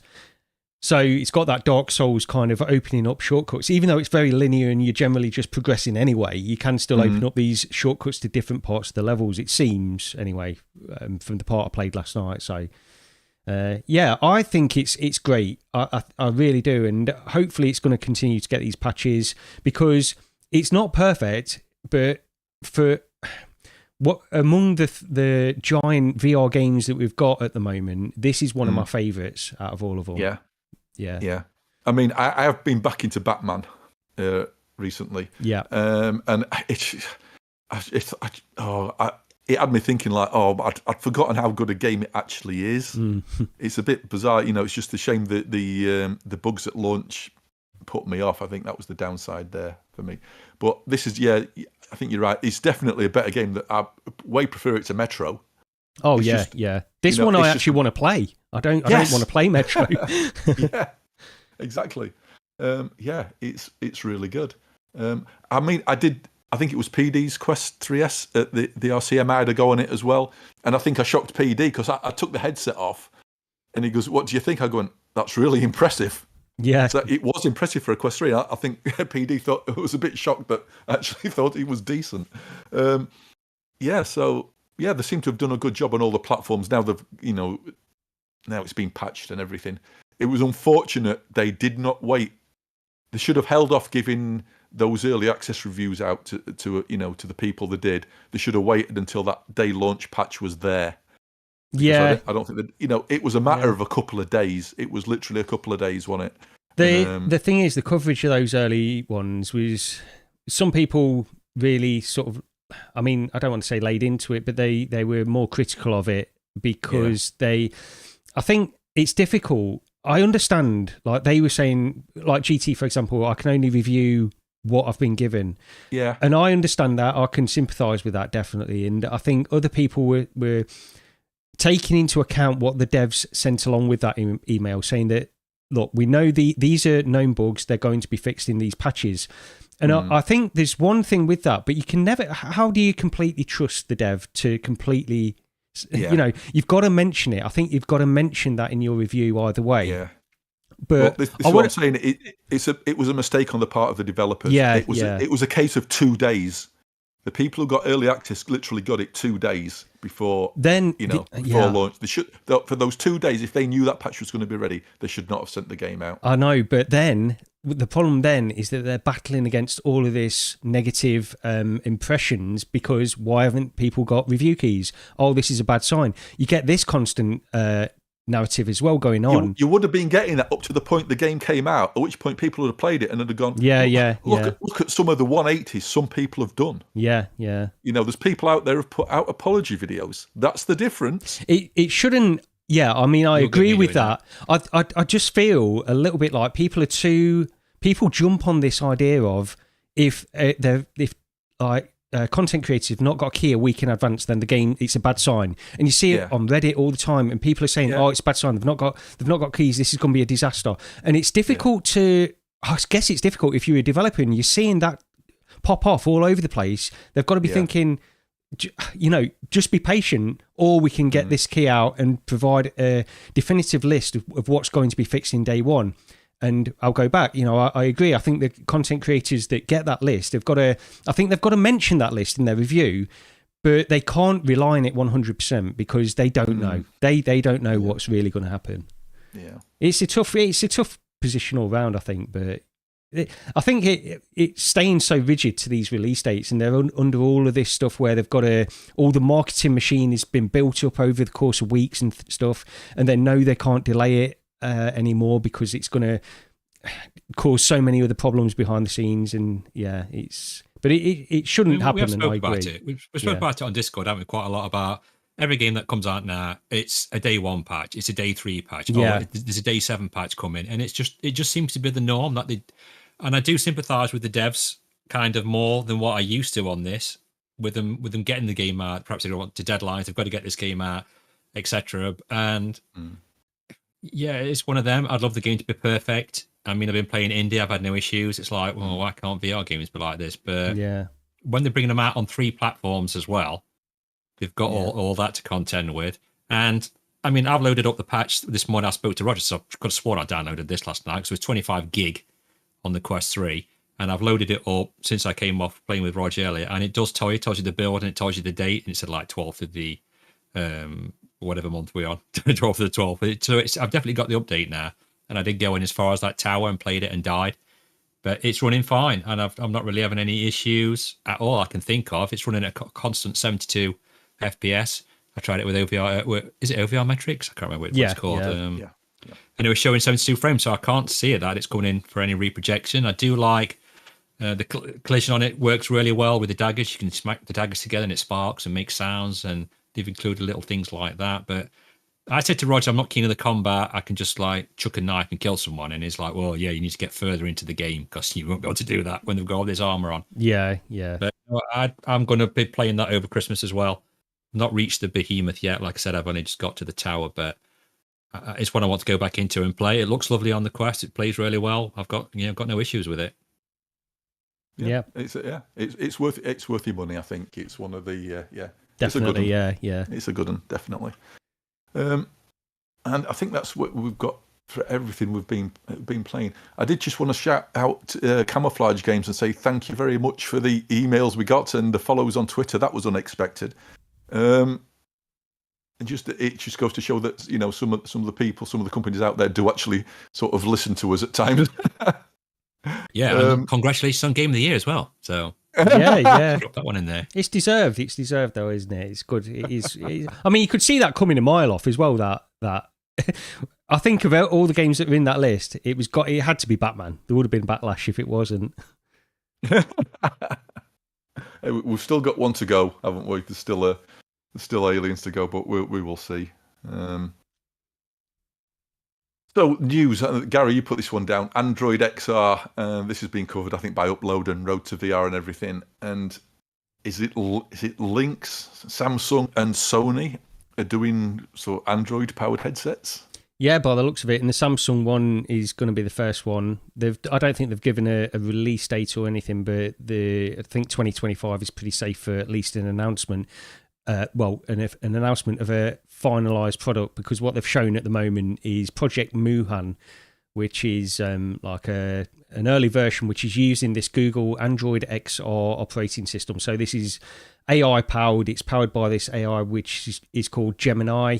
And I suppose this is really going for the Apple Vision Pro stuff, but it will have motion controllers as well. The Samsung have confirmed that the headset will have motion controllers, but with the operating system itself, they announced it and had like this stage demo and then released a few of these videos as well to showcase some of the stuff it could do. Looks very Apple Vision Pro like for the most part. We're waiting to see a price on a product for this Samsung. But it's Apple Vision Pro-ish, but then they were showing some interesting stuff with the AI things as well. So it's got this circle and search thing where you can circle anything in sort of pass through or in virtual. So anything real or virtual, you can just circle, do a search for it as well, and it will tell you, information on anything that you can see. How well that works, again, we don't know. We've got to see all of this stuff, but it's interesting to see this. They also shown this thing where it can take a flat photo and then spatialize it in 3D space as well. Now, I've watched quite a lot of YouTube videos on people that had hands-on with this, and they said that this was pretty impressive, what they've shown here. Now, I don't know, because it was a little bit unclear in some of these videos, but when they were taking these photos, I think they were using the Google... Like the Google Images photos, so images that they had taken on their Android phone in 2D. I don't know if that still captures depth in the way that you can... When you take a flat photo in some phones, it will still store some of the depth information as well, so you can move things around after the fact. I presume that's what's happening. So it's got some depth information on these flat 2D images so that it can then virtualize them and make them into 3D images that you can walk around. Because I don't know how... I mean, maybe AI really is that good now. I don't know. But I'd like to learn more about that aspect of it anyway. It's got like a full Play Store integration. So like the Apple Vision Pro with the Apple Store, you've got the iOS store, sorry, so you can have all iPad kind of applications displayed in the Apple Vision Pro. This is doing the same thing for the Play Store. But onto the Samsung headset itself, it's an XR2 Gen 2, so it's a slightly more powerful version than the chip that's in the Quest 3. I think it's got a little bit more RAM, maybe overclocked slightly. I don't know a lot more about that. Yeah, they're very vague on some of the announcements, what it's got, weren't they? What they were saying and what they weren't saying. I mean, the main things like I wanted to know what screens are in it, what resolution it runs at. You don't get none of that. No, they weren't. They weren't showing any of that. It's supposed to be. They're not sure themselves what they're going to have in the final product. From where I heard, I was like, well, so what we're seeing on screen could be something totally different than what we actually end up with. I wonder if it's because presumably it'll be micro OLED as well, like the Apple Vision Pro. Maybe not though. I'm not. Well, they're saying it's like high end, like super high end, right? Yeah, which makes me concerned about the price. Then, because if it is an Apple Vision Pro, that's another thing. Apple Vision Pro competitor, it can price itself a lot higher than it might do otherwise. But it will have eye tracking as well in there. It's got hand tracking, so it can do the. I think with the Android XR OS, it's not actually essential to have eye tracking integrated into this hardware. So, for example, if Lynx bring out a product, it doesn't necessarily have to have eye tracking to work with Android XR. But the Samsung one will, and that can do that, look and pinch kind of mechanic like you've got in the Apple Vision Pro as well. It seems to have an automatic IPD adjustment as well. In there, based on what people have said. It's got like a rigid head strap, an external battery pack. I thought some people were saying it had an external battery pack. I don't know, it looks like it might be all self-contained with a battery on the back of the head strap though. I'm not 100% sure on that either. But again, this product is not been finalised. Unless it's like a battery on the back, and then it's got like a processing power. What's in the puck is there like the mini more processing power for it? Yeah. Some of the AI stuff. I don't know. We're just speculating here, but from watching this video, I definitely saw him pass like a phone, not like a phone-shaped device to her, whether it's maybe a battery or what, or something. I don't know. Yeah, what the information that I got was that it was only battery that was stored in that external thing, but. Again, it's they've not even really formally announced this product. It's sort of an early version. It almost seems like a prototype of a product that they'll be properly announcing next year, really. But they did show one of the other things that is interesting. So I've mentioned it's got the motion controllers as well, and it will have PC streaming capability built into it as well. But also it seems to have like Google Map integration, which effectively, based on what people were saying, seems a lot like just Google Earth VR built into it on this standalone device, which is a great app. And they just stopped supporting it, so it didn't get any updates or anything like that. So hopefully they've got a better version of that can work standalone on this. Well, did you see that video, which I need to go back? I never rewatched it, but it gave the impression that there was a location they went to, and it was 3D walkaboutable, sort of using Gaussian splats. You know, like the meta demo? Yeah. Or Gracia, it was rendering a location using that same sort of technology, and apparently it was being rendered on headset, not streamed from the cloud like with the meta one. Gracia, yeah. So whether there's multiple, whether there's scanned locations included, how many, no idea. But I wonder if that could be a differentiator. Eventually, I wonder if we'll get to a point where Google have just basically done that all over the earth, like completely, like because they've done Google Maps. You've got Street View. Every single street is on there now. You can do all of that kind of stuff. Eventually, I wonder if there will be a company that will just effectively map the earth in 3D, and you can just walk around anywhere. Because we're not far from that. We're not far. Yeah. At which point, use that as a virtual world to put your AIs into. Yeah. And train them in a virtual world, without them knowing. Are we already there? Yeah. Oh God, here we go. Yeah, Duck Stew saying that this looks like a full VR headset with pass-through. Any chance of getting AR glasses? Yes, yeah. Not for a long time. Not for a long time. Although they did demo some. They did demo some at this event as well, and it seemed to be there were some that had like stereoscopic, but the main demo, from what I could see from people that had hands on, was like a monoscopic kind of demo. Again, it was all based around this AI stuff. It looked interesting, and the fact that they had these glasses and they did show these things very much. It seemed like the Meta Orion. It was like a prototype version of what these glasses are going to be.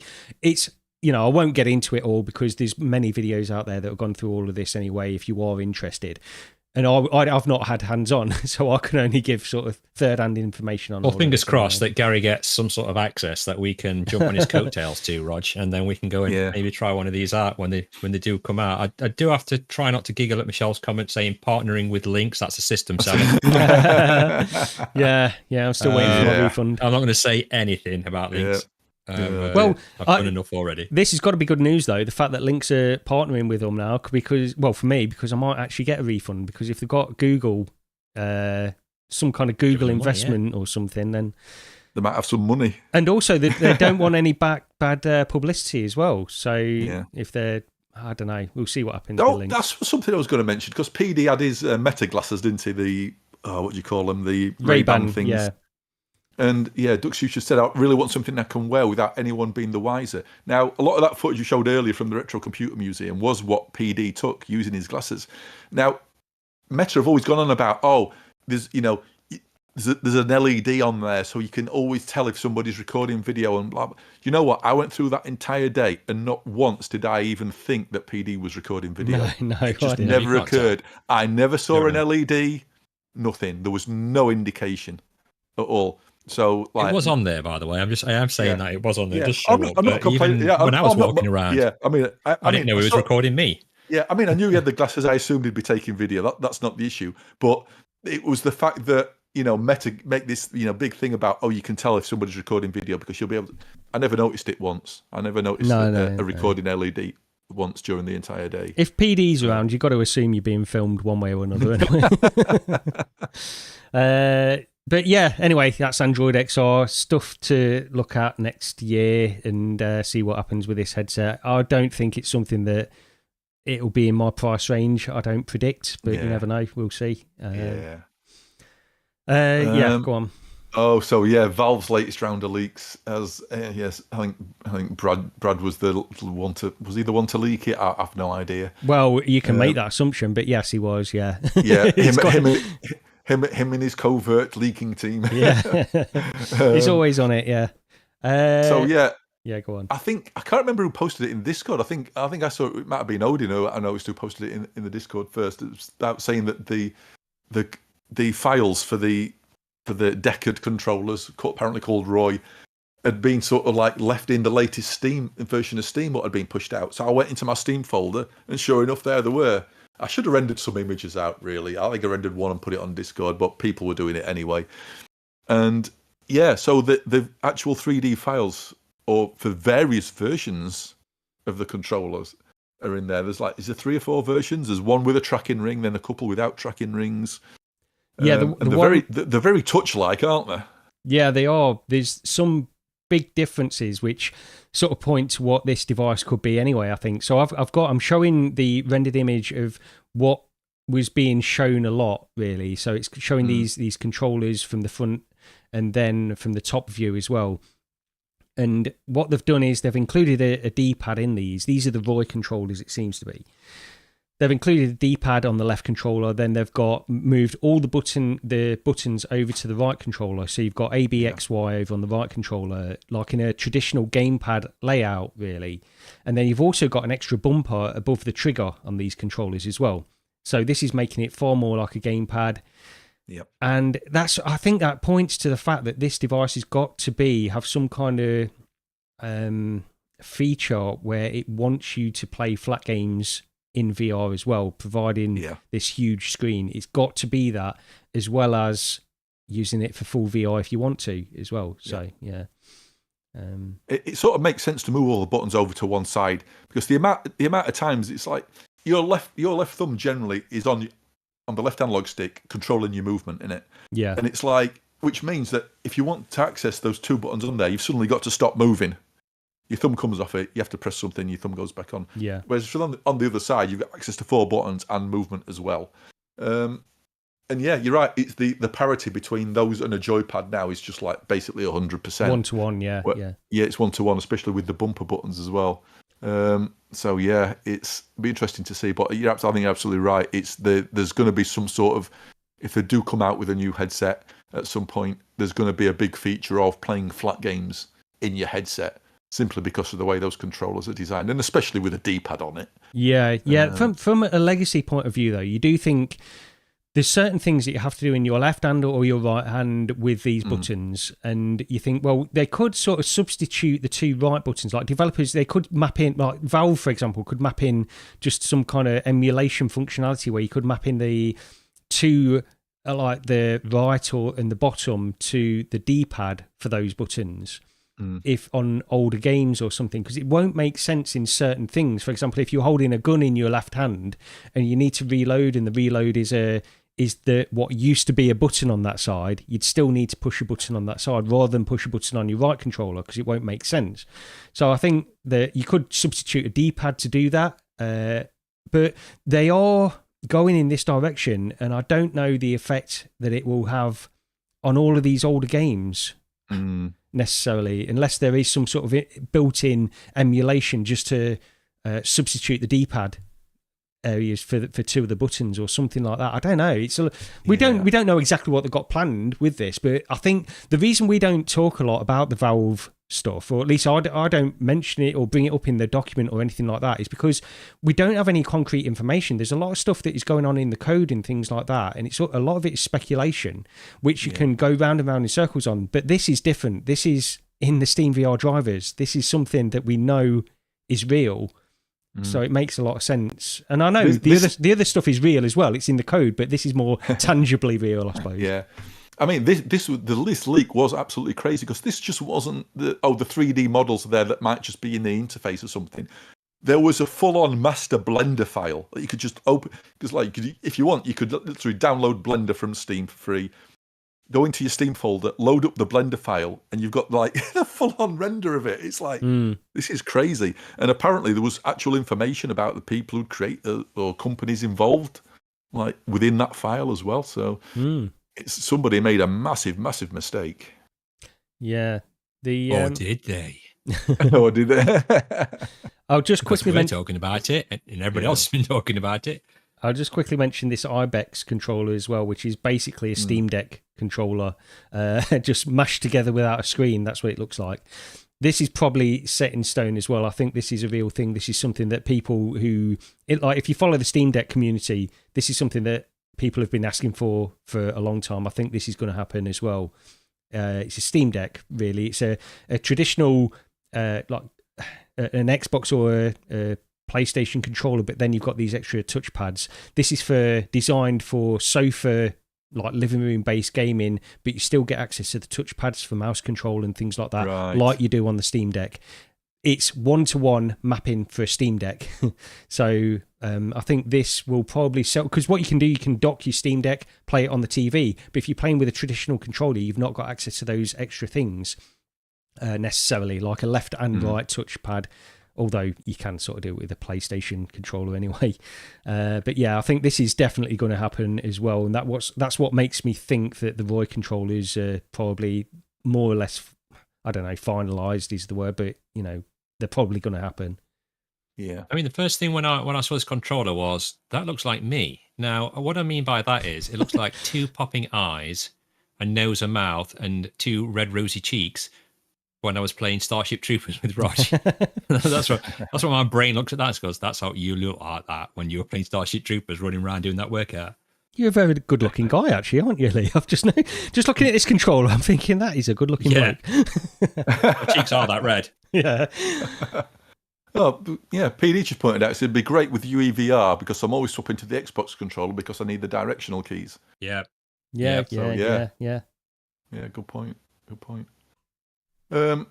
So, next up, right, okay, this isn't VR specific, but I thought it might be of interest to anybody who ever thought that they might want to sort of mess around with like VR development, whether it's a hobby or just to have a look to see what's involved or anything. But Unreal Engine 5, now, I wasn't actually aware, but Epic apparently they bought Quixel, the people do all the mega scans.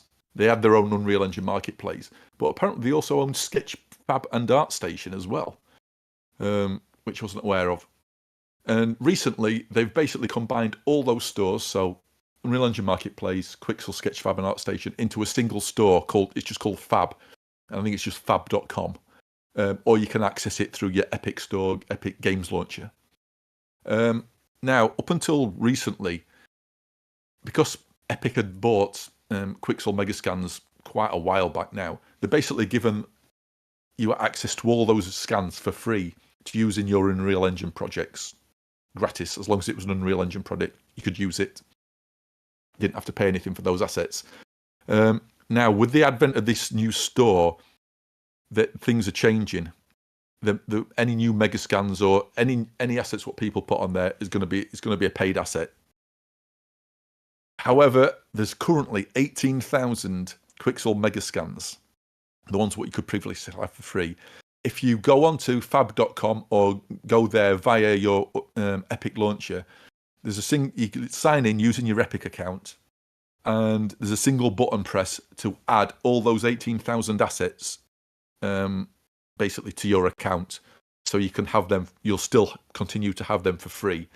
So if you do decide you want to get into game development or just have as a hobby, have a mess around and see what it takes to get a VR scene up and running or anything, go and grab those assets now, and then you'll have 18,000 high quality scans for free in the future. But you've got until the end of December to do it. After that, if you want those same scans, then you're going to have to pay for them. So it's just worth doing. It's a single click. So they sign in using your Epic account on fab.com. It's a single click. It adds them to your account, and then you can basically sort of drag and drop them into Unreal Engine. So go and do it just in case. Yeah, you never know. Yeah. If you want to, if you feel like you want to do something, mess around in Unreal at some point in the future, then it just makes sense to add them anyway, doesn't it? Yeah, absolutely.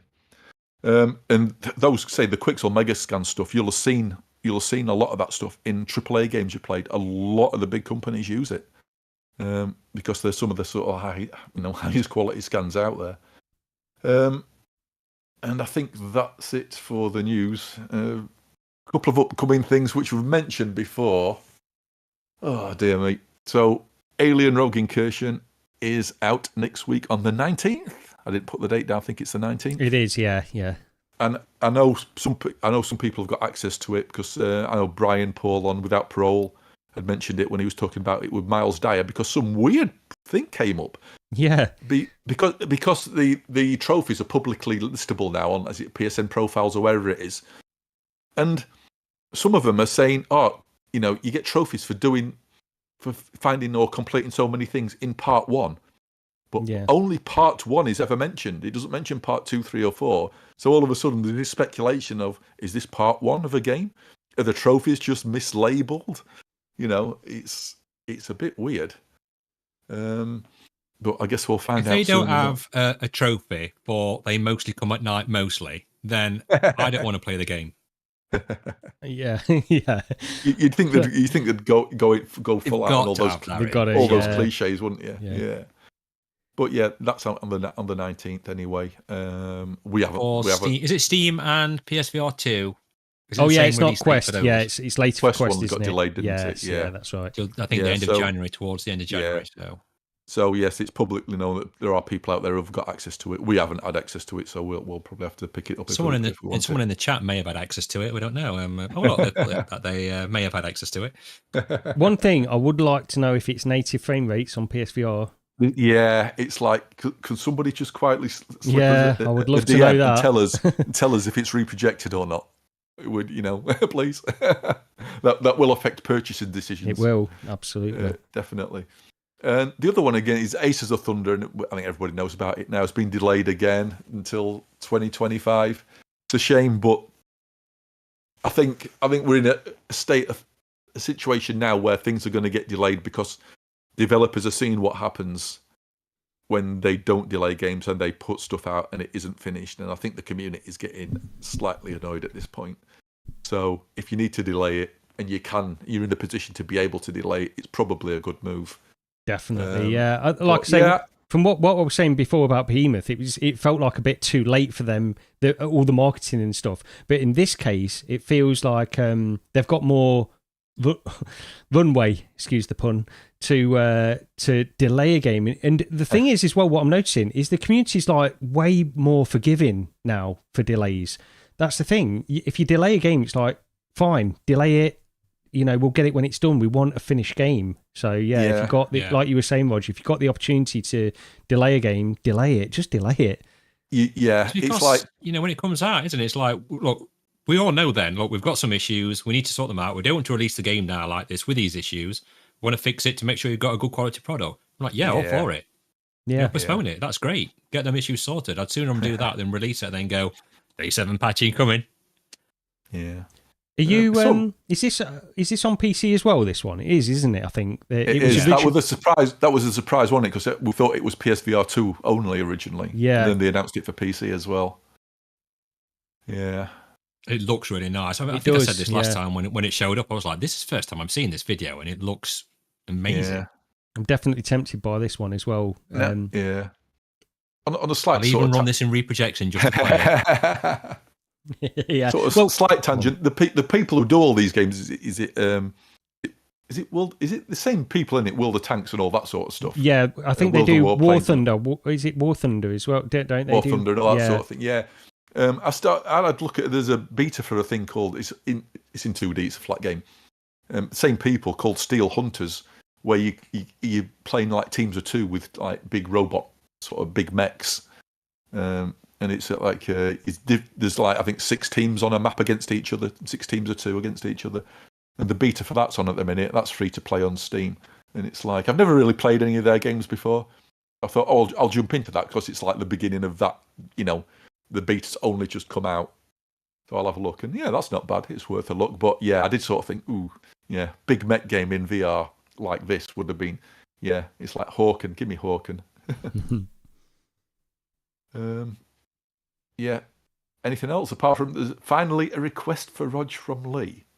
Yes, I added that on there earlier because now you have the PS5 Pro. I would like you to do maybe one little thing for me over the holidays and Christmas period. And that is, what I'm going to say, don't you? No. Okay, it involves the PSVR 2. And what game have I been asking you to play for maybe the last 8 months? Oh, Resident Evil 4. Yeah. Because it's had a patch, right? So apparently it's supposed to be even better now. So I'd like Rog to go. Do you know what? I did load it up just to see, and it just looked exactly the same. Really? In VR, the VR version. There's no difference. Apparently, there's supposed to be improvements on the. Yeah. They did a patch for the flat version, but they didn't include anything for the VR on notes. No, they've not. But. I think it's like that placebo thing where people have still been insisting that it looks a lot better on the Pro anyway. Oh, well, then scrub that then, Rog. I'll just cut this bit out on the final edit. It's such a shame there's no sort of, if they'd have got that projection tech in there or put it to 90 hertz, it's... do you know what? That would really honestly convince me to at least, I mean, I can't really afford it, but I would definitely consider the PlayStation, like the PS5 Pro at that point. That's all I want. I'm playing more of the PS5 now with the PSVR 2, and there's so much good stuff on there, but I can't stand the reprojection. I've tried to get back into Call of the Mountain, and it's just, I just can't get past it. I wish I could. I just can't. Yeah, it's tough. And GT7 is pretty good. I don't notice the reprojection as much on that, but yeah. No, it's that way because you're looking forward all the time, aren't you? You've not got artificial sort of fast stick turning. You don't see that judder. Yeah. And so you don't see that. Yeah. But it is good on Pro. It is good on Pro GT7, definitely. Anything else? No, I think that's about it. Everything on there. I think that's it. Yeah, I just want to thank everybody watching, everybody that supported us all this year, all the devs, all our amazing fans. Adoring fans. Adoring fans. Yeah. And PD say, this podcast is great. I was going to mention that again, that Microprose flight sim as well. That's still... Oh, yeah. That's still not arrived, has it? We're still looking forward to that one. That looked really good. Did. And no, PD, I haven't seen No Man's Sky on Pro because I haven't got a drive and I'm not paying scalper prices. So are they still not available even now? No. No. So, yeah. I will begrudgingly pay the retail price, but I'm not paying any more. So, well, unless No Man's Sky drops in price for digital over Christmas, at which case They do have like sales all the time on that game. It's half price a lot. That game is. Yeah. I mean, stuff like that really winds me up, though. I don't want to go too far because I know we're going to be like over our limit and stuff, but not including a drive or and selling it as an optional thing now. I mean, what's next? You're going to buy a car and you're going to pay 25 grand for it and then sit in it and there's no steering wheel. You've got to pay extra for that. It's like, well, I need a drive. I do think this one... Stop pulling that shit. Yeah. Do you know what I mean? It gets me mad as hell. I'll have to cut that bit out. Sorry about that. Sorry for anyone. Cut that live bit out. It's just... I mean, I know Xbox run about doing it. The new Xboxes are going to be streaming things, and it's like that's a great thing for gaming. Well, not really. No, I want to drive.